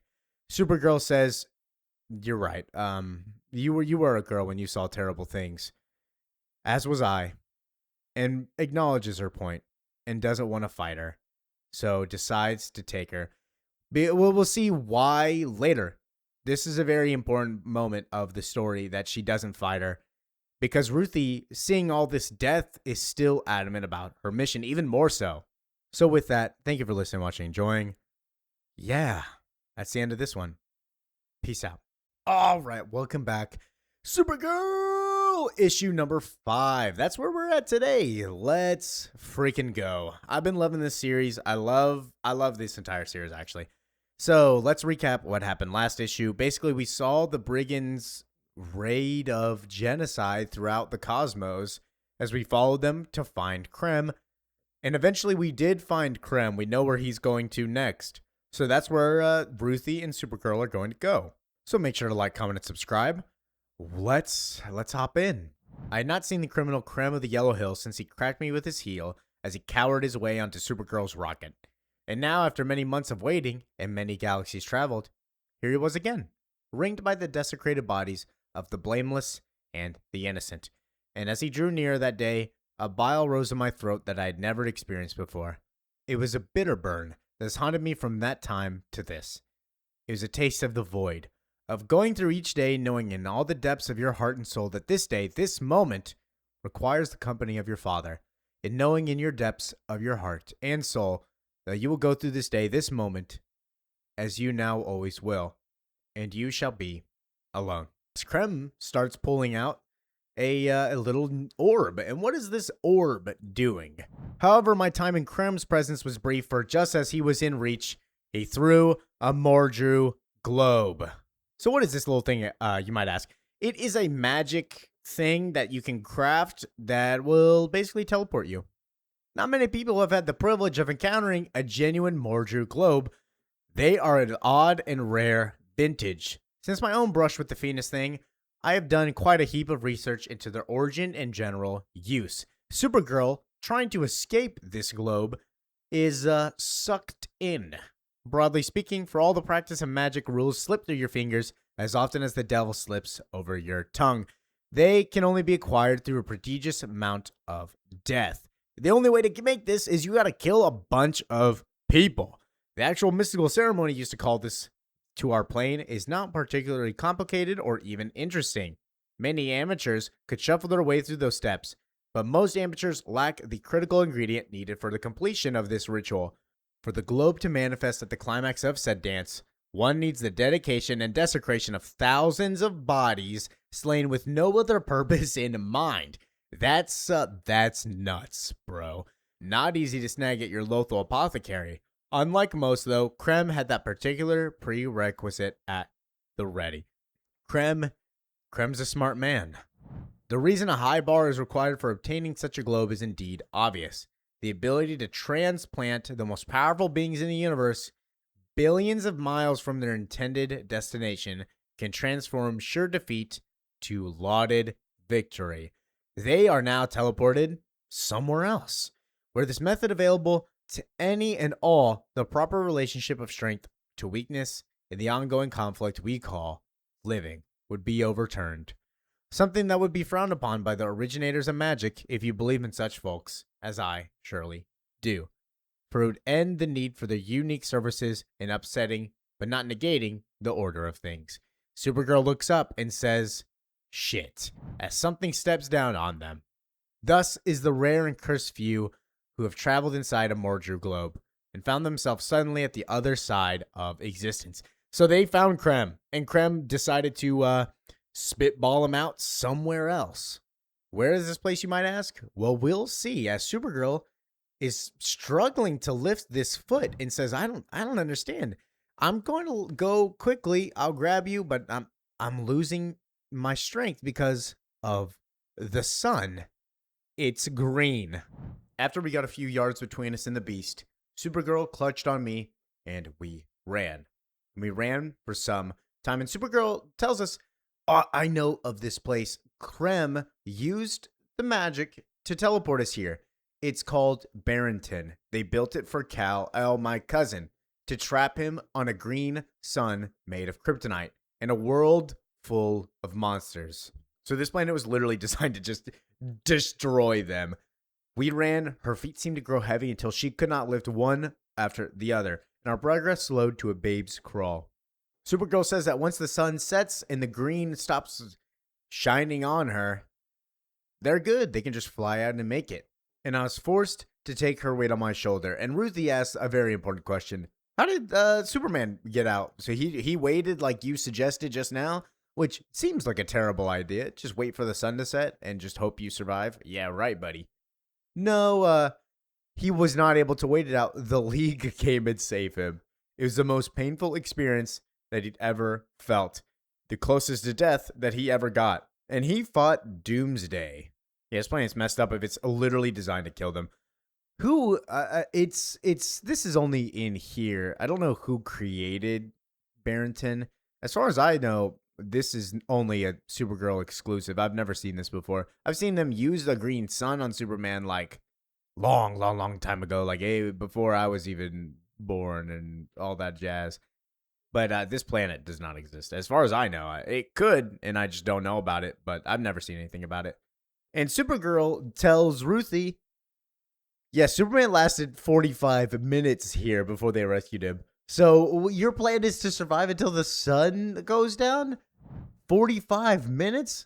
We have 10 hours. Yeah, 45 minutes, 10 hours? It's just a little bit more. We see like a dinosaur. What are the monsters behind them walk through? You get used to it.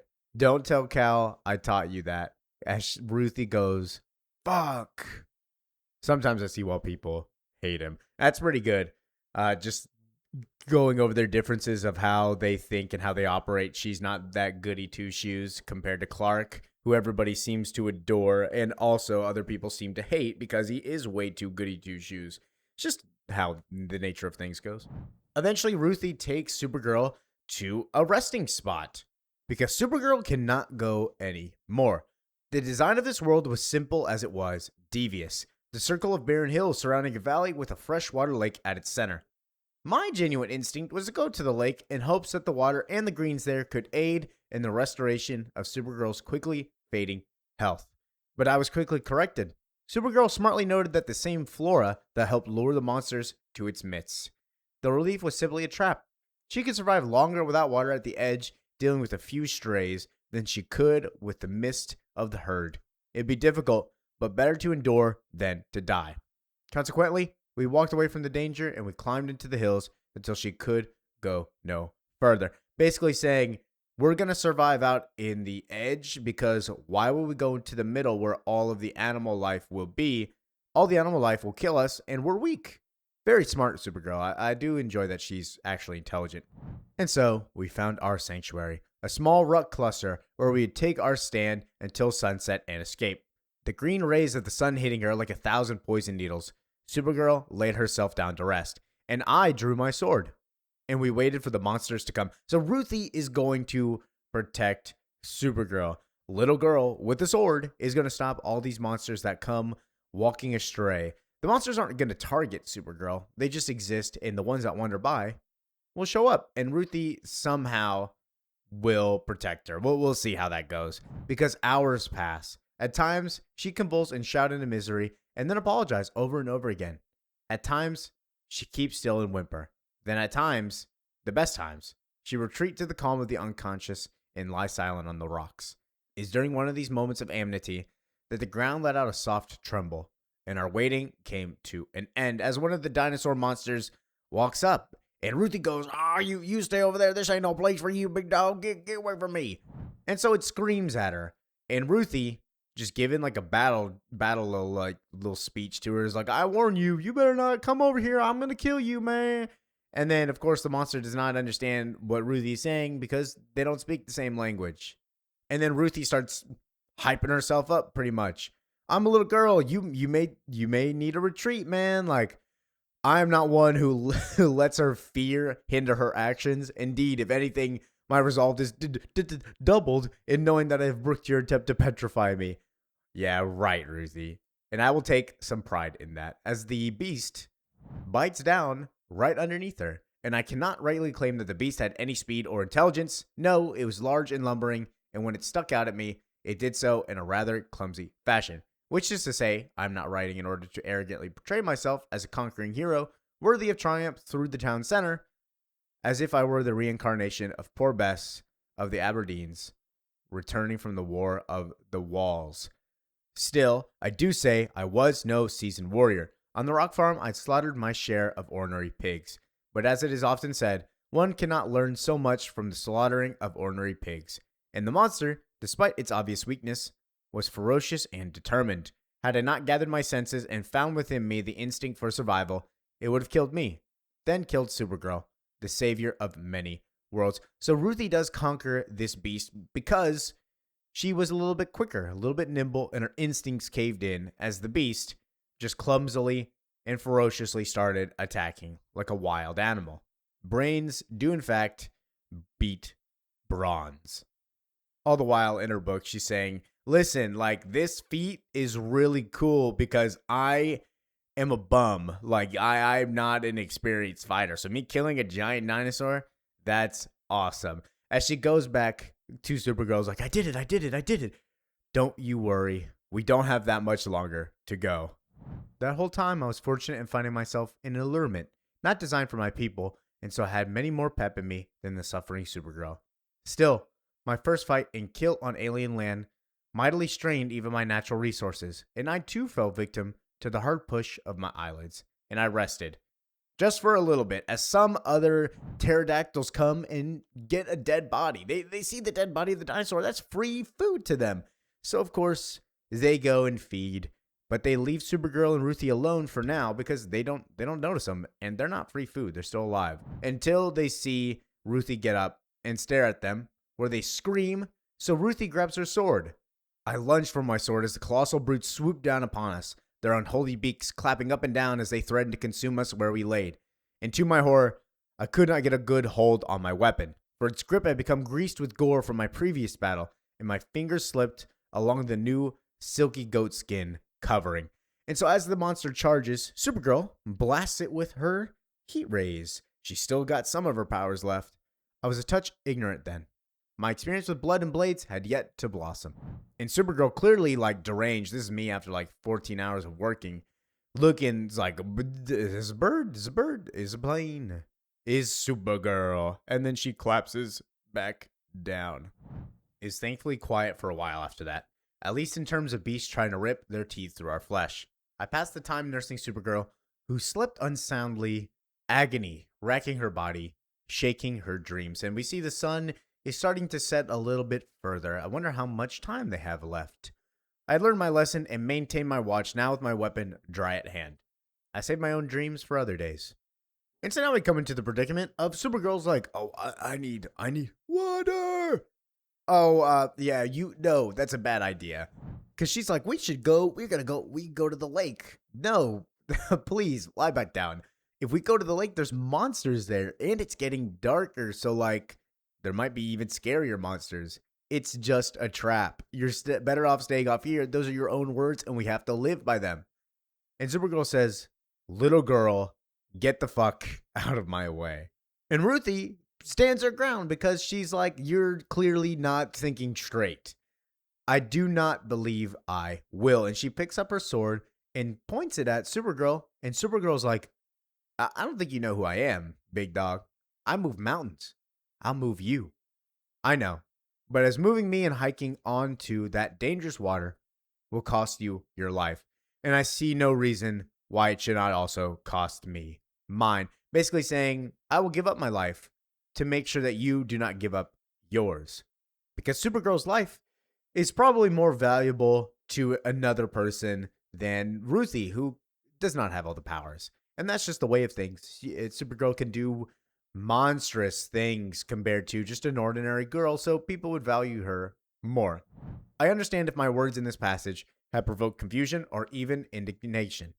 All who are reading this by now understand my utter dedication to the drawn-out death of Creme of the Yellow Hills, the man who showed me no mercy or kindness to my beloved father and deserved no less than what he himself had offered. And yet there I was, foolishly risking my soul with his murder to keep this young woman alive. In truth, I have no good explanation. Your confusion and indignation are just as justified as any other fine emotion that will grab you. I was young and hard-brained, and so I did what I did, and so you might rightly rage. And it was successful, and no excuse at all. And Supergirl bows back down and goes back to sleep, basically. Time passed. My dear companion grew weaker and more pained, as the sun is starting to get more and more green as it goes down. I do not wish to write any more about that, for it fills me with grief to relive the hours of anguish Supergirl then suffered. And Ruthie telling Supergirl, hey, we're gonna get ready to go, man. The sun's gonna be gone. That way the green sun is gone. You should have your powers back, and we can dip. We can fly off, go back to what we were doing, and you won't be in any more pain. Just know that she was in desperate need, and I could do nothing. And let us proceed to the end of it. As something shows up and starts screeching at the very last moment, at the buzzer. As the Leviathan came suddenly upon us, and the end of everything seemed as clear as the sky after a hard rain down, one thought repeated through me, a mantra, as it beat on and on, became a prayer connecting me to all the gods of all the planets. All those tragic spirits whose only purpose in existing is to provide hope when there is none to be had. Let the sun set, I said. Let the sun set, I pleaded. Let the sun set. Let the sun set. And so the dino starts screeching and then charging at them. And so Ruthie jumps off to get the dinosaur's attention before it even attacks Supergirl, because that way Supergirl has a chance to survive. It's got more than just a few hairs of Grave Meal's back. After the sun sets, after it falls, Supergirl will have her powers, at least some of them, and she'll be able to battle back with ferocity unmatched by even the weighted warriors of the Light Caves. And Ruthie falls back down. A few slips in the sky more. That's all we need. That's all I ask for. Let the sun set. But though surely I went to my words to the ends of the cosmos, where the stars fade into the poems, and those of the great beyond stare at our comings and goings, they fell on deaf ears, as the sun did not set in time, or they were heard, and they were laughed at and dismissed without consideration. For the sun remained stubbornly above the hills, and death was assured, as the monster goes straight for Supergirl instead of Ruthie.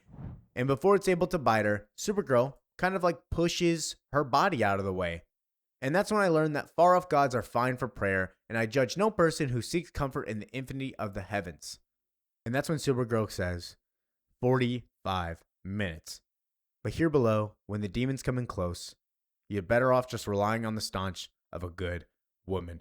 And she calls Clark a little bitch for surviving only 45 minutes to her 10 hours as she punches the Leviathan, and then they're off.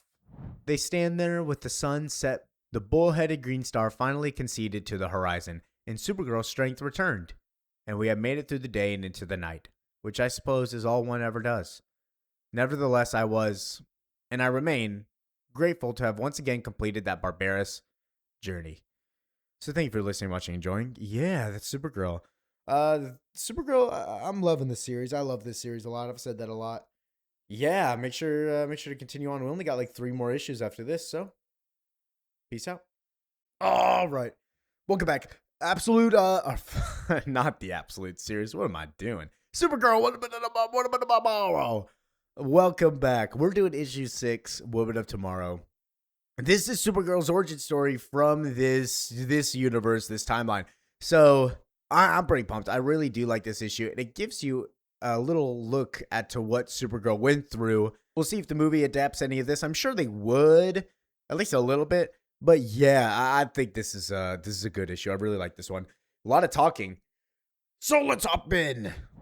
Last issue, Supergirl survived a planet called Barrington that had a green sun that almost killed her. And now we're going back to find Creme of the Yellow Hills. As we start with Supergirl in an old classroom from her previous life. As we see Creme also about to kill some people for the brigands. As he asks for money, and they say, what? Yeah, sorry, bud. You can't use that as a last word because you didn't pay. And so right before he kills him and shoots an arrow, Supergirl is seen seeing a giant explosion and then falling onto the ground in the rubble. On the way from Barrington to Eurelian, she told her story for the first time and the last time. I'm sure you've heard it, but you didn't ever hear it from her. As the arrow that's about to hit the man disintegrates due to laser vision. She wasn't the baby who went off in the rocket like her cousin Kal-El. She was just a schoolgirl who knew Krypton as home, family, and refuge. As Krem's like, "Oh, Supergirl's here, we gotta go!"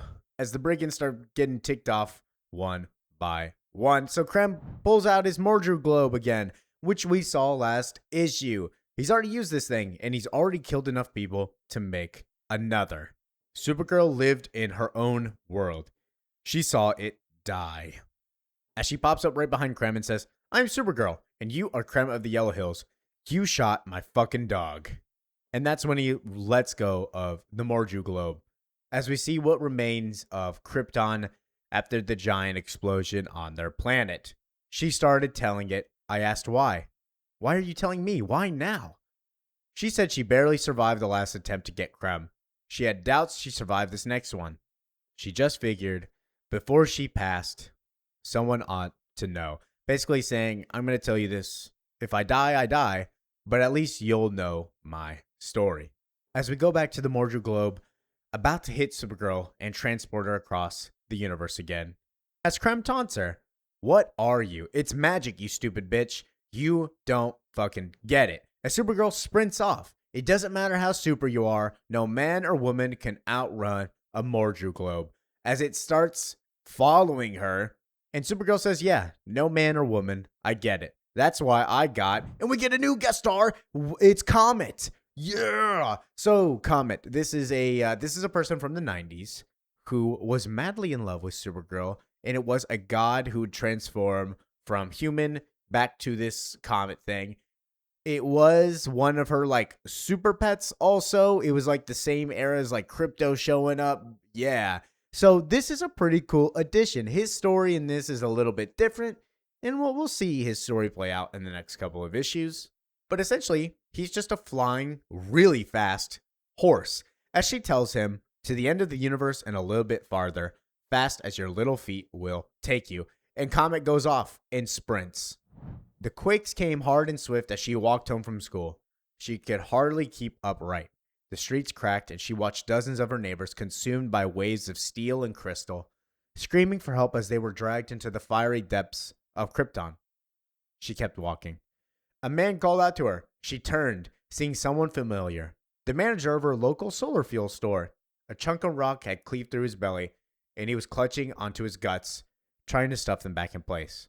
He told her he couldn't hold on. It was all slipping through his fingers, and he begged for her help. Could she just put her hand there? That's all. Just a little bit of help. He fell at her feet, and there was blood on her boots. I doubt that Supergirl was just standing there watching. I'm sure she was either doing something or she was walking through, but she was probably, honestly, terrified. She passed a rocket stroller, tipped over, and she did not hear any cries from the babe who must have been inside. Maybe its mother had taken it to someplace good and safe, or maybe its pain was merciful over its eyes shutting forever. Or maybe it was keeping still because the clatter of ruin had grown too loud, and that was just its instinct at the moment. And Supergirl never found out. She just kept walking. Krypton had held thousands of generations safe in its bosom. Epics were written, idols were worshipped, wars were waged, children were born, dead were mourned, heroes celebrated, stars discovered, histories researched, lands conquered, families raised.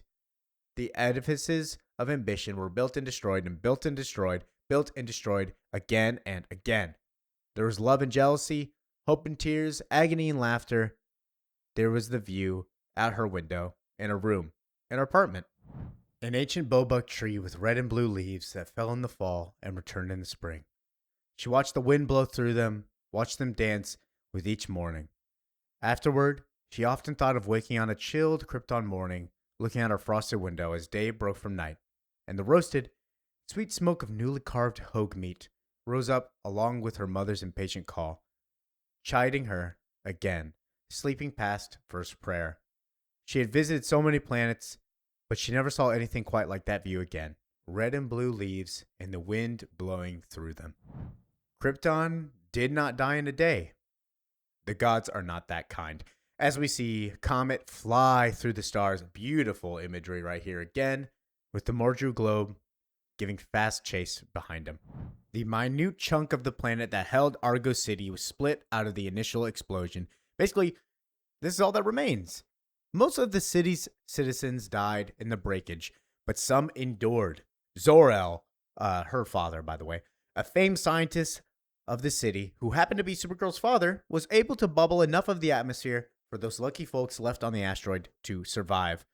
But just for a while, as we go to Supergirl's mother, is sitting there in bed, dying sickly as Zor-El sits there staring. He's upset, of course. And then Supergirl watches her mother pass as she's like, I need you. I need you. You can't leave. I need you. And then she does passes. Her mother never did wake. Eventually, Zor-El turned off that machine that was pumping her heart. As he did, Supergirl stayed by her bed and told her about the blue and red leaves that used to dance outside her window. And now we see Supergirl actually take action in the city because that death did transform her. The diagnosis was radiation poisoning. Zor-El discovered the cause. Starlight from approaching yellow suns had changed the chemical composition of the rocks carrying them. The sod beneath their feet was poisoning them. Zor-El's solution was to massive produce lead shields and spread them all over the nook and cranny of the exposed land, a makeshift wall between them and the contagion. People were dying at the task because it was massive, and we see Supergirl hammering down the lead. Every hand was required, and the entire city is outside just hammering down these lead stubs to make this wall for safety, to save them. They are the last of their species as they know of, so they will keep going to survive. By the end of the first hour, or how they define the hours then, clinging to the twists of a now lost world, her wrists ached with blood from broken blisters dripped down her arm. So instead of giving up, she switched hands and kept going. By the end of the first 40 hours of uninterrupted work, sleep came hard for her, and she could not keep her eyes open. She slammed her hammer into her thigh, breaking the skin there. The snap of pain woke her enough, and she gathered more lead. By the end of the first 80 hours, the massive helpers had conceded to exhaustion, acknowledged the impossibility of the task. Thousands of Kryptonians, the last of their planet, lay fallow throughout the rock, mourning their inevitable coming death. So she worked alone. So everybody just gave up hope, and she, being determined as she was to save her society, kept on, alone. The wall of lead was completed in 3 weeks. Of the 18,000 citizens still alive in Argo after the destruction of Krypton, about 13,000 eventually died of Krypton poisoning. When she was done hammering all the lead plates, Supergirl turned her attention of the building crypts, including her mother. A year went by, and she survived the best she could, keeping mostly to herself, tired of befriending the dying, basically seeing everybody die over and over again, so she decided to just isolate herself, be alone. They could not steer the rock, and so they floated hither and thither throughout the depths of space, relying on prayer and fate. She remembered the day the storm came. She heard it before she saw it. Said it was fairly pleasant at first.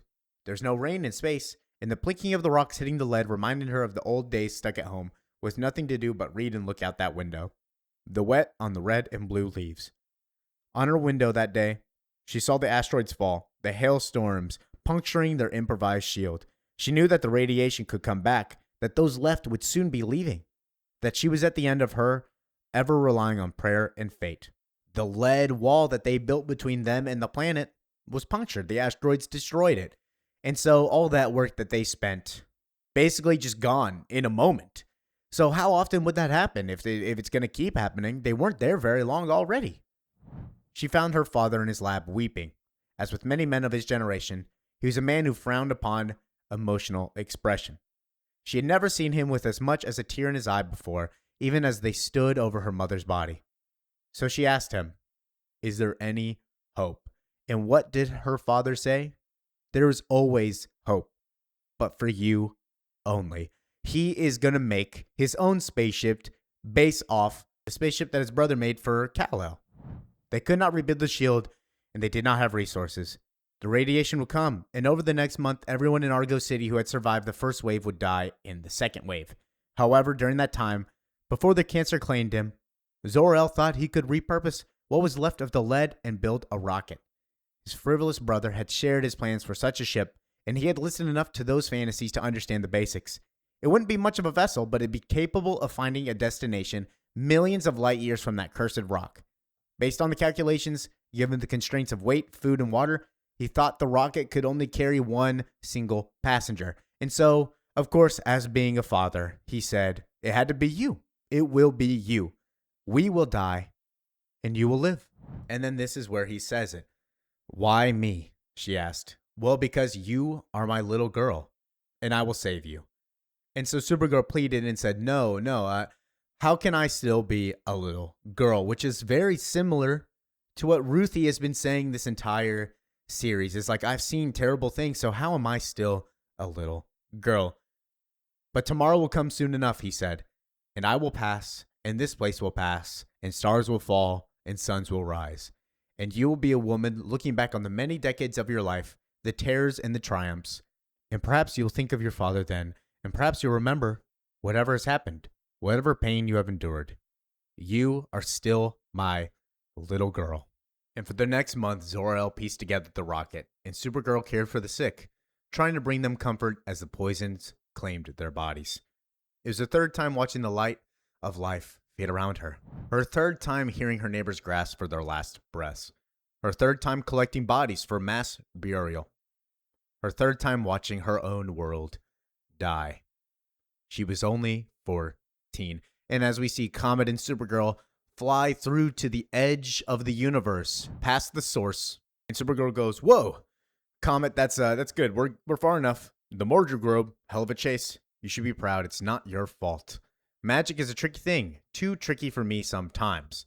But I know this much at least. What works back there does not necessarily work here." As she pops the Mordru globe, and we go back to the past, seeing Zor-El put his daughter into the giant spaceship. Or I guess I want to say giant because it's probably bigger than Kal-El's. But it is said that a person at times can feel the weight of the world on their shoulders. This is a metaphor, a cliche, chucked about without thought to its meaning. Just another way to say we are bearing some responsibility for our actions. But with Supergirl, it was as real as the yellow in her hair. As her daughter says, "Best of luck to you. Remember what your mother said, and be good." Every day of her life, she carried that dead planet with her. Every day, as she walked through the many valleys of death, she felt its weight driving her into the dirt, pushing her down until she was so tired she could not think of anything besides letting go and sitting down and being buried underneath its rock and rubble. And every day she kept on walking. "Be good," her mother had said, as she lands back and looks at Krem in the face. "Aren't you afraid he has another Mordru globe?" Not really. You can only have one at a time, and they're really hard to make. He didn't have time to make another one. "There is always hope," her father had said. But I do not believe that is what drives her inevitably forward. And Ruthie says, this is a callback to issue 1, all he has is swords and arrows. Yeah, pretty much. And you are Supergirl. You don't give a shit about swords and arrows. And like many of those childhoods were ripped away from them, she's eternally searching for something, perhaps justice, perhaps explanation, perhaps a tree outside of her window, red and blue leaves in the wind that blow between them. And that ends our issue. Thank you for listening, watching, enjoying. This was one of my favorites. And now we will see what happens next issue after we have captured Krem. What is Ruthie going to do with Krem? Peace out. All right, welcome back. So last issue, we saw Supergirl's origin. This is for Woman Tomorrow.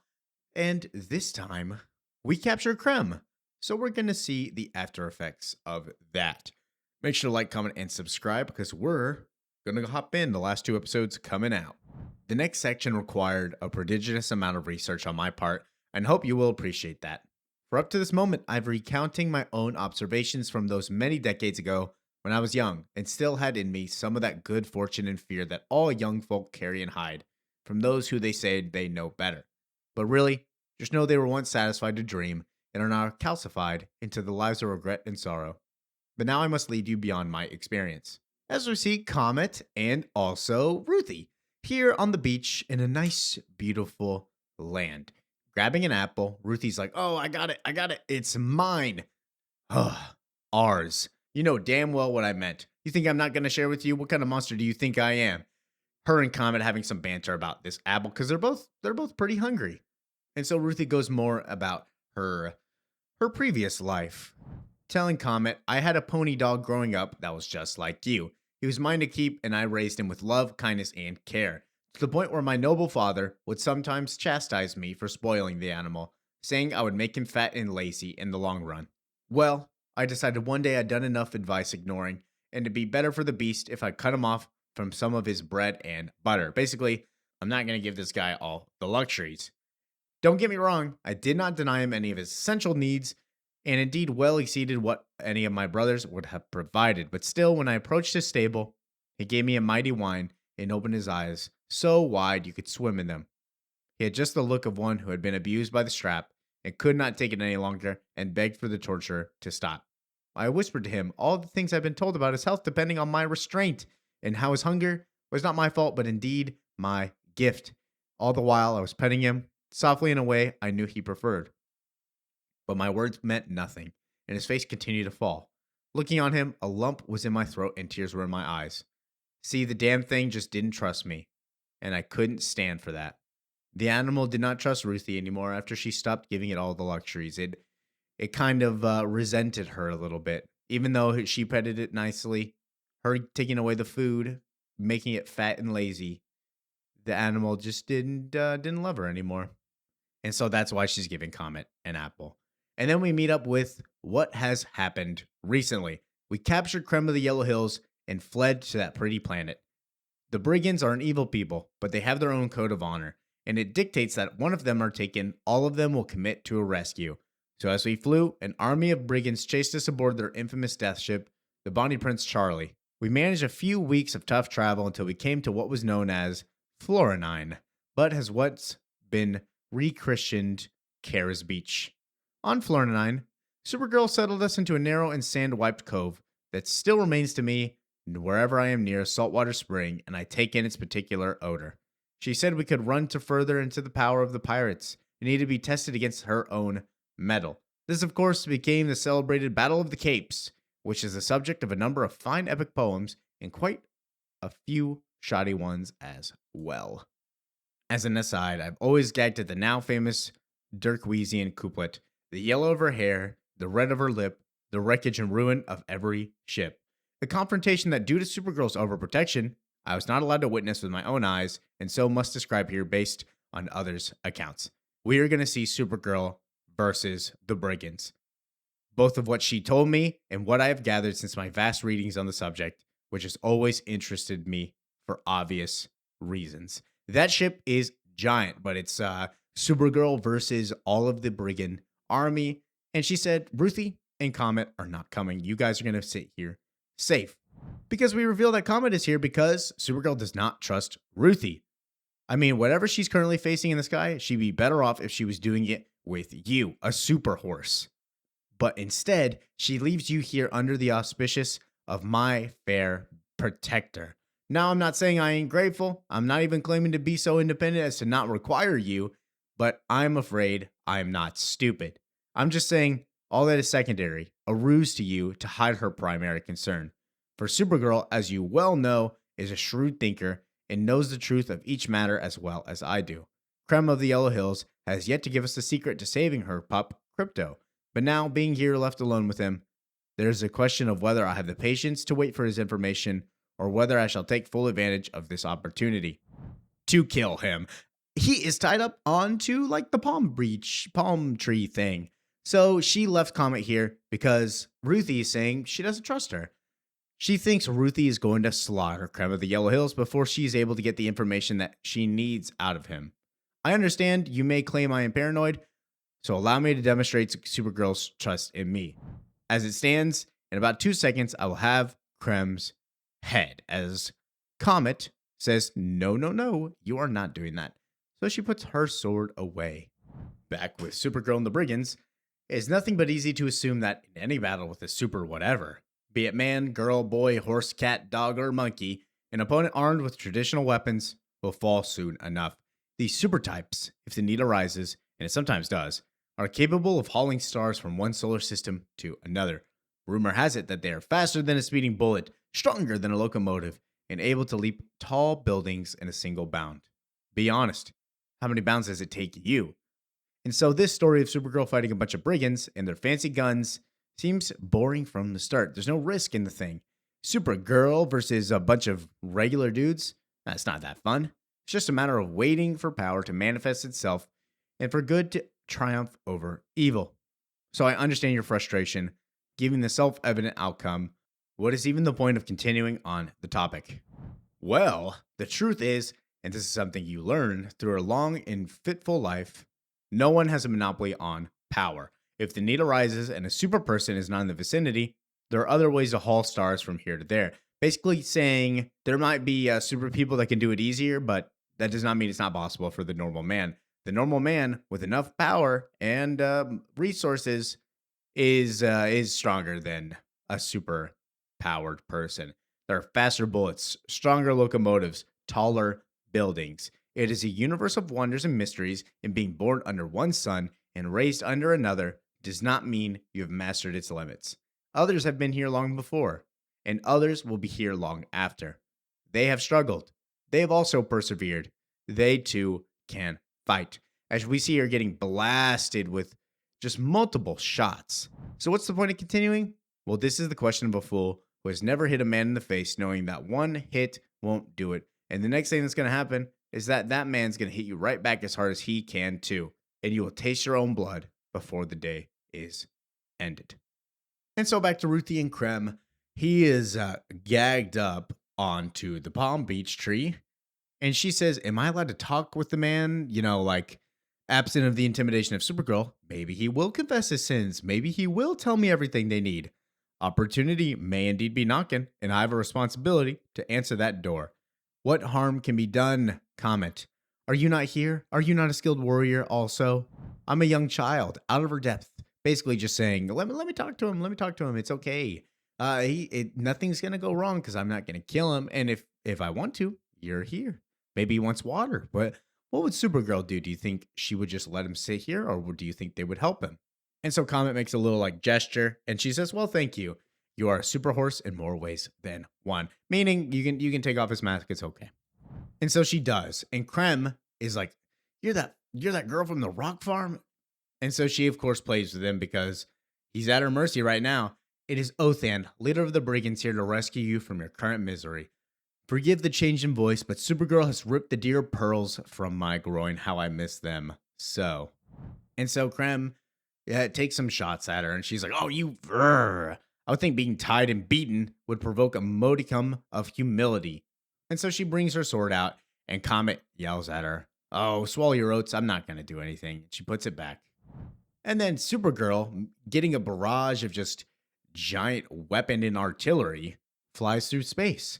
And so with that unprecedented barrage, one that might have laid waste to any number of solar systems, Supergirl fell towards the sky, toward the planet below. The heat of re-entry began to warm her, and as she described it to me, there's a feeling of comfort in it. It reminded her of Krypton, of coming home after school and her father overheating the laser grill, raising the temperature in the whole apartment. She could see him dashing through the kitchen to tell her everything was all right. He got it under control. Just don't tell your mother when she gets home. And Supergirl would smile knowing she got something from her father not many ever got, a secret. And as she continued to fall and the flames hugged her even closer, she saw her house burn. She saw her parents burn. She saw her world burn. Until all she had left was that secret and no one to whom she could tell it. And knowing that she was the only one in the whole universe who could tell the story of her father and the laser grill, she knew she could not die that day. Her life was one of trillions, but that memory was unique and needed preserving. She gave herself the motivation to just keep going. The Bonnie Prince Charlie had taken its shot and now had to reload, and its stocks of balls, powerful enough to take down Supergirl, were quickly dwindling, which meant as she emerged from the atmosphere, she found an empty sky waiting for her. She cut through it with ease. So yeah, going back to the conversation of there's always a bigger thing to triumph over a superpowered person. People will evolve as the difficulties get challenged. Whoever's got more determination and grit will usually make it. You will often hear it told that sound does not travel in space, and the caverns of the cosmos are filled with only silence. This, however, is a common misinterpretation. For though you and I may not be able to hear it, those with better ears can pick up the subtle vibrations of the remnants of interstellar gases and dust. So as she plowed into that mighty ship, I imagined Supergirl enjoying the roar of its breach, and she just flies through it just like a missile. She poured through 4 floors of the vessel to emerge on the upper deck. The captain gave a howl. To arms! To arms! Dozens of the most vicious men and women in the universe grasped their favorite weapons in the hands and eyed for long and hard, searching for vulnerability. In the meantime, Supergirl got her feet steady and her fists clenched. Yeah, she's gonna absolutely destroy. She's already torn through the ship, and now all she's got left is the regular dudes, not even like full strength dudes, just chilling, waiting. And then we return to Krem, as he tells Ruthie, "Your father wasn't anyone special," and he tells Ruthie exactly why he killed her father. "I've been wandering the plains for the King Council for years. It's fine money, and I enjoy the work. Go amongst the people, talk to them, earn their trust, hear their whispers, find the loyal, punish the wicked." I had a standard way of approaching the topic. I tell a joke about the king, something a little bawdy, having to do with the rumors that the first prince was sired by the king's sister, was not by the Reverend Mother. Those who go along with the humor reveal themselves to be unknowingly awaiting eventual execution. Your father didn't laugh. Much to his credit, he objected forcefully. He screamed at me for my rudeness on his land.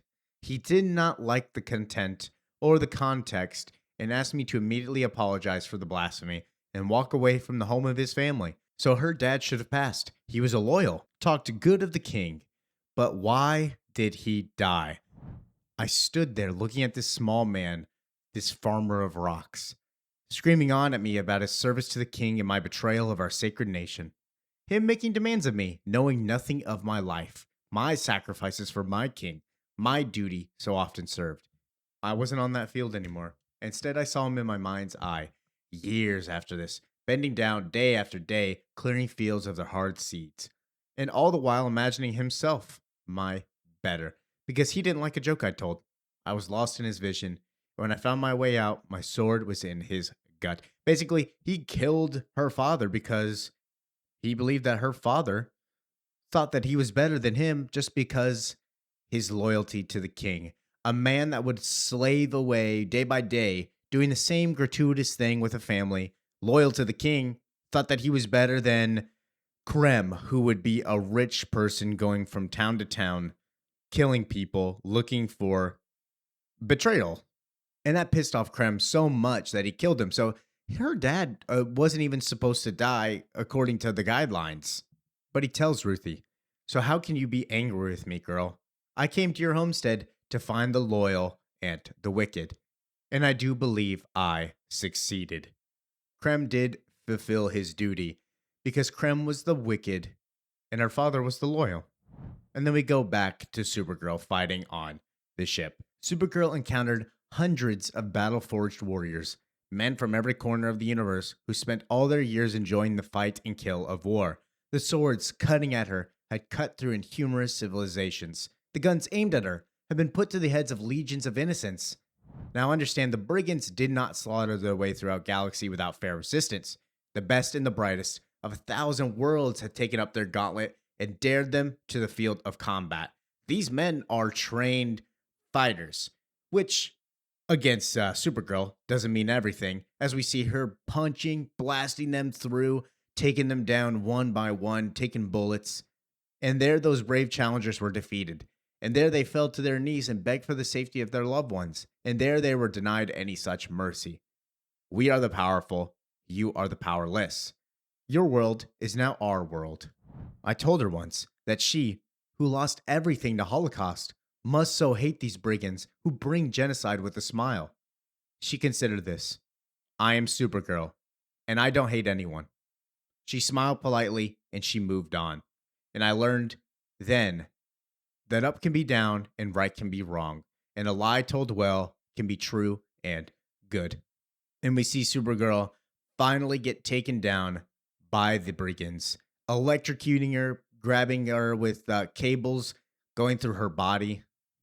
And the Supergirl saying, "I don't hate anyone," it's not true, but she has to keep that mentality or else she'll break. She has all this power. And with that power, she has a responsibility, of course, to do the good thing. She can't go berserk out of control. And then that's what Ruthie kind of understands is that she is lying, but also just has to keep that saying because it's true to what she needs to be. And back to Ruthie and Krem, he goes on, "You expected me to beg, didn't you, hon? Oh, please, please, don't hurt me. I'll be a better man next time. I'll be so good, I'll do whatever you want." Krem does not care about dying. "I know who I am and I know what I've done, and I got no patience for reform or regret. No, I do not. Your father spent his life plucking stones from the dirt, and I spent mine in a similar vein. The way I see it, I broke my back yanking the weak out of this world, and I am content in that." So Krem is not like a villain that will learn his lesson. He's one of the ones that will just keep doing what he's doing as soon as you let him go. And he sits there stuck as Ruthie says, "I do nothing but mourn my father." "Well, don't fuss about it, little girl."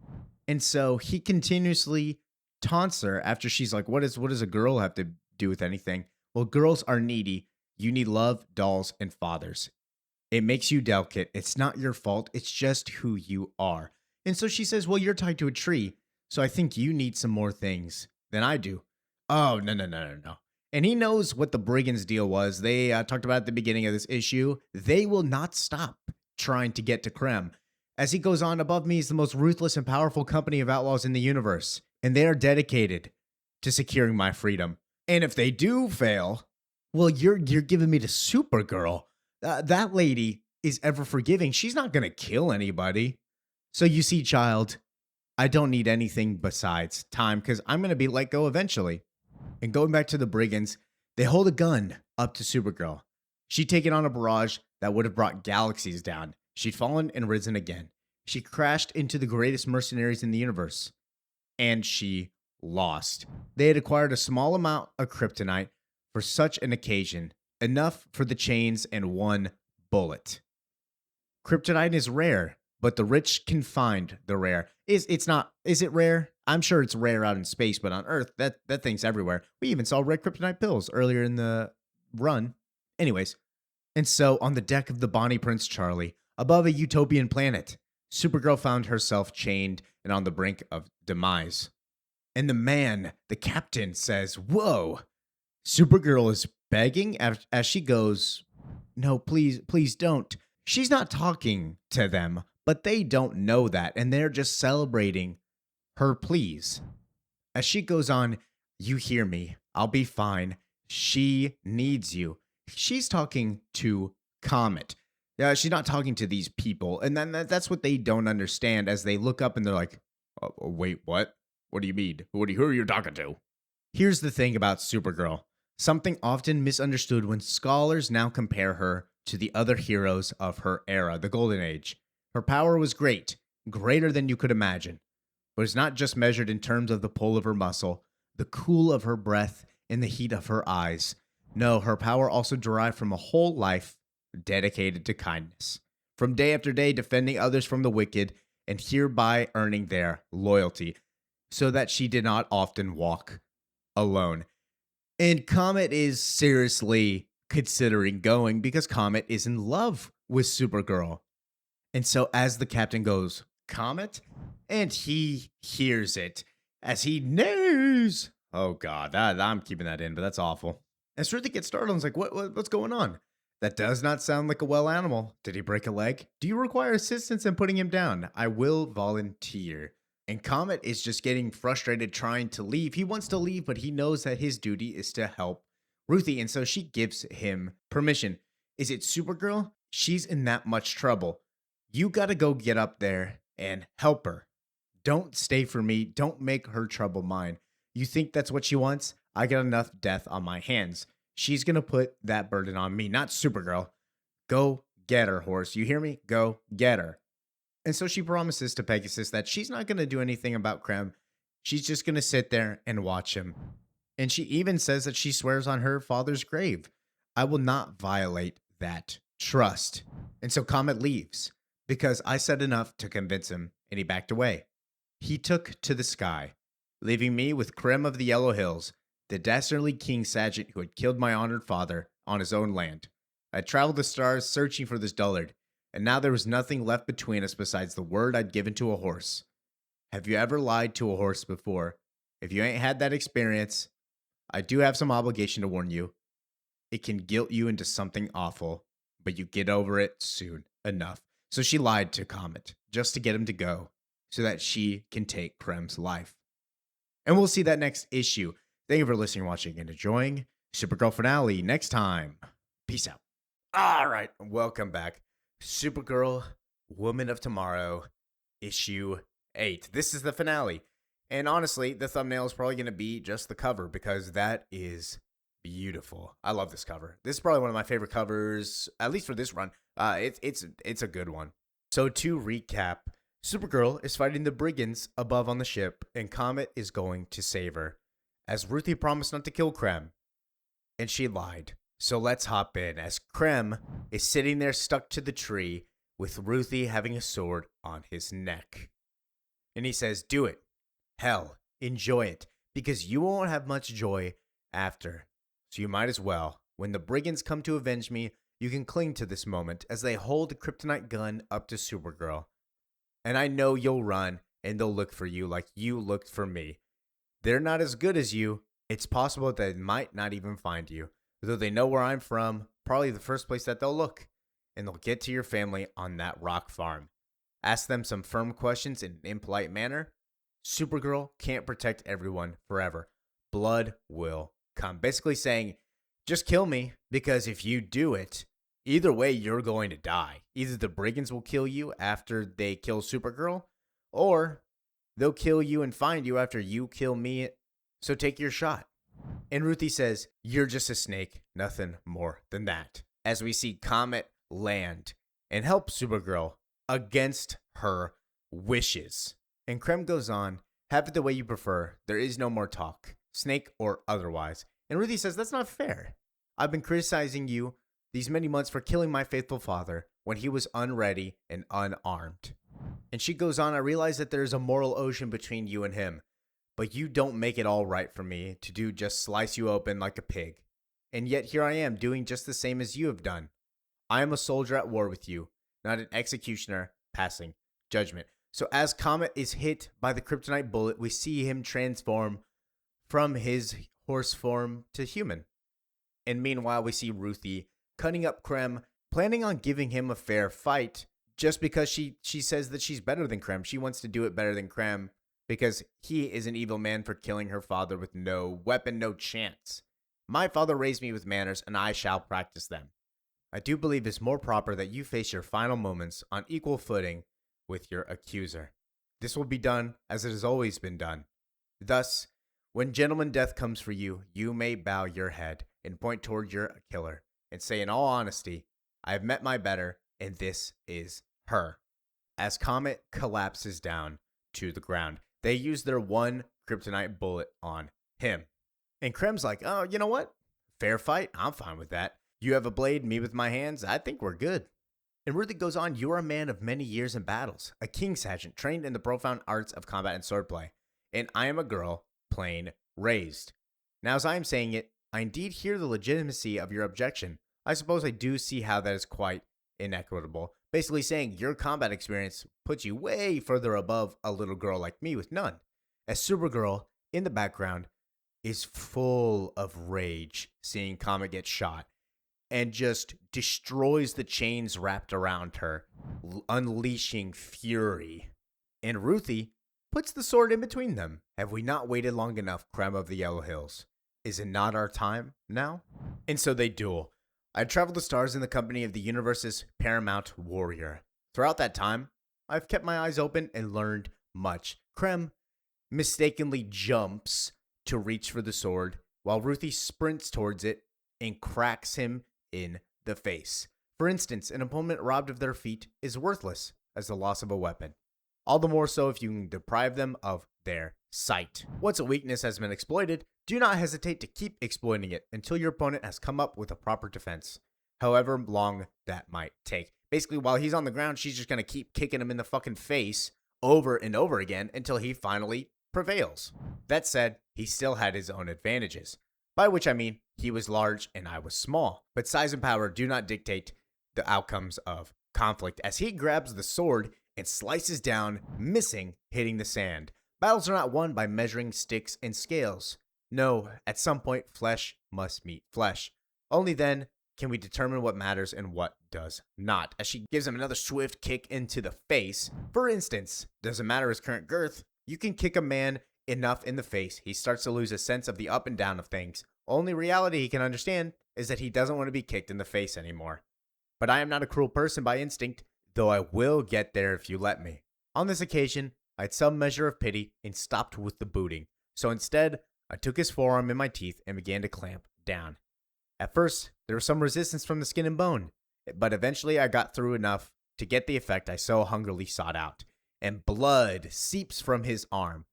And then the sword was once again mine. And so she walks away dramatically with the sword, giving a final speech. All was set. I practiced this speech for the last months, and the words came easy. When I was but a little girl, my father took me on his knee. He explained that the world was rough and merciless. Every fall he rose and sowed the fields with pebbles. Every spring he rose and reaped the stones. His back-aching work was just enough to survive. And the years fell away in a blur of misery and monotony. At the shut of the day, his soul weary, he would wonder what made him go on. Was not the tranquil rest of death preferable to the crushing chore of life? As she slices off his fingers, he fantasized of the boulders of the hill above our house growing so large that they'd overcome the dirt beneath them and rubble down upon his body. It'd be quick and it would be done. He told me this with no humor. I do not believe I'd grown all my teeth in my mouth yet. But then he explained to me in blunt words that despite the plentiful hardships, life was indeed worth the effort. He said at sunset, in his own bedchamber, as he laid himself down and wrapped his arms around his dear wife. He closed his eyes, and before the dreams tugged him away, he saw an image. He said he saw me. He said, me. First being born, then being held, then growing tall and strong. And Krem interrupts, your father was just another man on the farm. But for him, that was enough. Hell, he said that was plenty. Then I was done talking, and the moment had come. I had crossed these 100,000 galaxies with nothing in my heart but hate, bile, and resolve. The blade was in my hand, and I guided it down to its natural conclusion. But I did not complete the cut, as she holds the sword to Krem's throat as he's begging with his fingers cut off, bleeding from all the kicks in the face. And Krem, visibly confused, is like, wait, what? And I tried again, and again, and again, and again, and again, and again, and again. And then she says something is wrong with me. She understands that she cannot kill Krem of the Yellow Hills. And then in comes Supergirl, who says, maybe you just need a little bit of help. Carrying Comet, shot in the chest, he's dead, by the way. Like, this is, he croakboated. And she soars above them and then puts him down onto the beach. As Ruthie goes, who is that? Well, that was Comet. He was a man. He was cursed.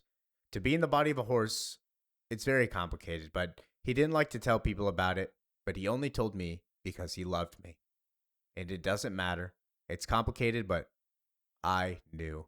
So Supergirl right now is overcome with so many emotions. A person that's supposed to be basically the role model here in this story. She has already she's been captured. She's almost been killed. Her lover, person that she loved, died right in front of her, trying to save her, disobeying her orders. So she's angry, mad, sad. She's everything right now. And she goes on. He saved me, but it's going to be okay. The brigands are in retreat for now. They took a good beating and they ran. And I'll follow them later. But now, we're at the end, aren't we? As she grabs the sword from Ruthie's hands, planning to kill Krem. And we've known that since the beginning, is that's how the story goes. She is going to kill Krem of the Yellow Hills, from what Ruthie in the future is talking about on this novel. And so Krem goes on, he's like, they're going to come for you, they're going to kill you. If you left the brigands to be alive, they're going to come slaughter you and they're going to hurt you. And then they're going to find me. And meanwhile, Ruthie brings up a good point. What about Crypto? We can't kill this guy, right? He's the only one who knows about the poison to save Crypto. And Supergirl looks at her and says, Crypto? Oh, that dude's fine. He's being taken care of the vet by your world. I made all that stuff up about needing to find Krem to save him, needing you to come with me because you knew what Krem looked like. You don't think I could have solved all those problems by myself? I'm Supergirl. Basically, this was not, there was no benefit for Supergirl to go. She was just doing this to teach Ruthie a lesson. And that's when Ruthie says, I don't understand. And so Supergirl lays it all out. You wouldn't listen to me. I could tell you were stubborn, and I know stubborn. You weren't going to learn that killing is wrong just by me saying it, just by me telling you about it. You were going to waste the rest of your life chasing this fool, dreaming about this worthless human, like I would dream about Krypton. So I had to show you. I took you with me, hoping you'd learn about, I don't know, but something. But you didn't learn, which makes all the sense in the world because I couldn't teach you, because I still dream of Krypton. Supergirl's main mission was to have Ruthie move on, to have Ruthie understand that she didn't need to kill Krem of the Yellow Hills to get over the trauma of her father, and she could just forgive Krem because she didn't need to waste her life on vengeance. She didn't need to soil the rest of her life. She's a young girl. This wasn't supposed to happen to young girls. So she wanted to turn it into a lesson about these traumatic events shouldn't ruin your life. You should overcome them. All the while learning that it's sometimes you just can't, because she still dreams of Krypton. She still dreams of the traumatic event that happened to her, even as a kid. And it's the thing that defines her instead. And so Supergirl gets ready to kill Krem of the Yellow Hills and holds the sword up. And there was the rub of it. She's done all of this to teach me good from bad. And in the process, she'd seen enough to lose track of herself. The months of witnessing the cruelty of things had worn her down into her true self, to the girl in the rocket fleeing into the sky. And she knew it. It all started with this man, his killing. And it should therefore end with him, too. And in that moment, when all of this was set aside for the righteous death of the unrighteous man, I heard my own voice soft but solid. As Ruthie says, I learned it. And then I said it a little bit louder. Supergirl, do you hear me? You better hear me, damn it. Because I learned my lesson. And Ruthie recounts all the things that Supergirl had done back on my home when you kept on fighting and you had no right to, or during the travel when you helped me to wash up after going even in the midst of all that ruckus of the bus. You took that time. Or in the town where I saw true evil and I felt eternally lost, and you let me lean on your shoulder and you put your arm around me, pulling me back until I was found. All those weeks chasing the wreckage of the brigands, and all you did in each one of those horrors was help the people who needed helping, extending to them what you'd given to me, a shoulder. And when the very sun was against you and had drawn out every last ounce of strength, you still held your arm out to evil and kept it at bay. I saw you outrun magic, just whispering into the impossible that had no control of you, none at all. And even now, with a ship of devils above me, I felt no fear, for I knew you were amongst them and the devils would soon fade away. The truth of it is, when my blessed father passed, I felt the good fortune afforded to the universe was now spent. If someone of his kindness and generosity could be sent down with such senseless indifference, then all was chaos. And in that maelstrom of the absurd, I could be nothing but another dot of dust, flung this way and that. And so I dedicated myself to the death of Krem of the Yellow Hills, because if I must know that nothing matters, I saw no reason why that killer should remain ignorant of that essential truth. But watching you, being by your side these many days, I can't help but think that Grace did not die with my father, that there is a mighty wheel still churning in the universe, moving us all forward, and it's each of our responsibility to pay respect to that fate. Worlds will live and worlds will die. Evil will carve its name into the innocent, and good people will do good acts and suffer all the same. And everywhere girls will be born with their eyes open to the hate ahead of them, and they will wonder if their voice will be heard above the screams. And in that moment of doubt, they will learn, as I have learned, of the legend of Supergirl, who lost everything and kept on walking.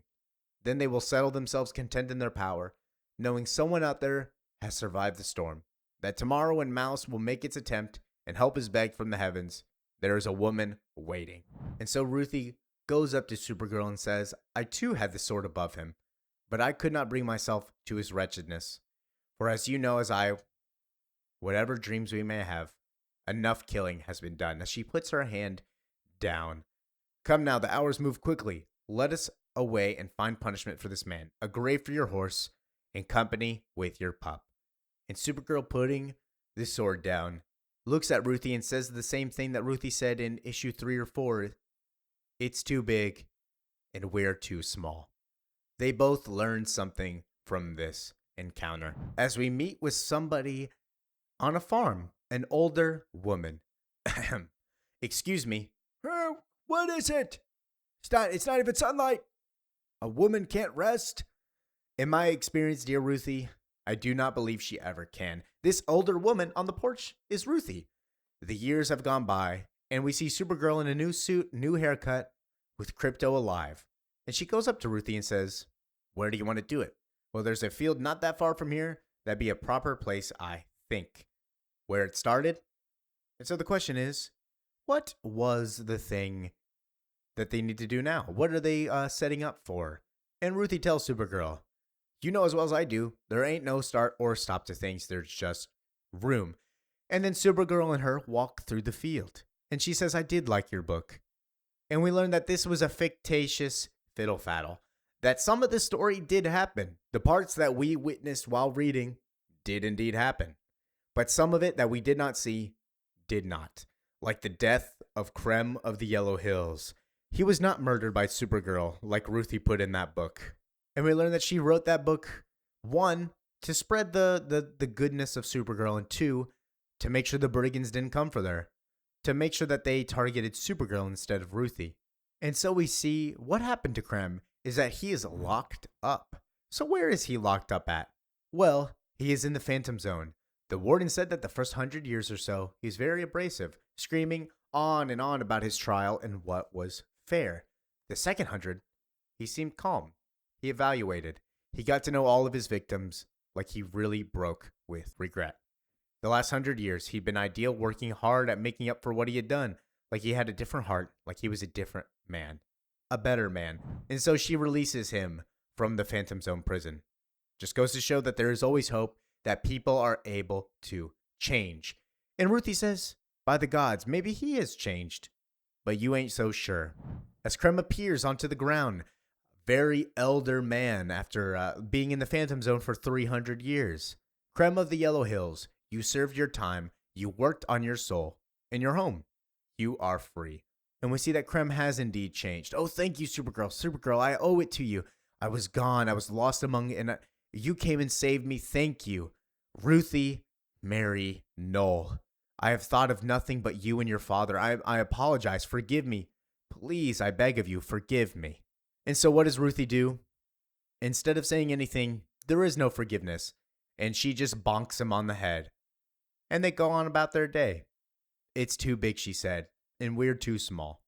I knew that there were many words said long ago at the edge of Maple, but I could not fathom their meaning coming now from her lips. For surely, she must see that nothing was outside of her reach. She did not further elaborate, and I did not further ask. Instead, she moved her sword swiftly through the air and stabbed down to the chest of the kneeling brigand.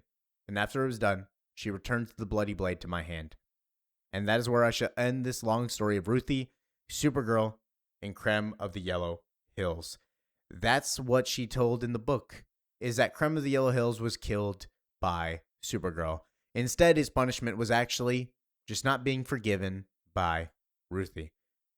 Thank you for listening, watching, and enjoying. I really enjoy this story. If there's any other stories you want me to go over, I did this one because the Supergirl movie is coming out soon, and I really actually do love this run. It's very beautiful, very isolated, so very easy to follow as well. So make sure to like, comment, and subscribe, and we'll go over more. Peace out.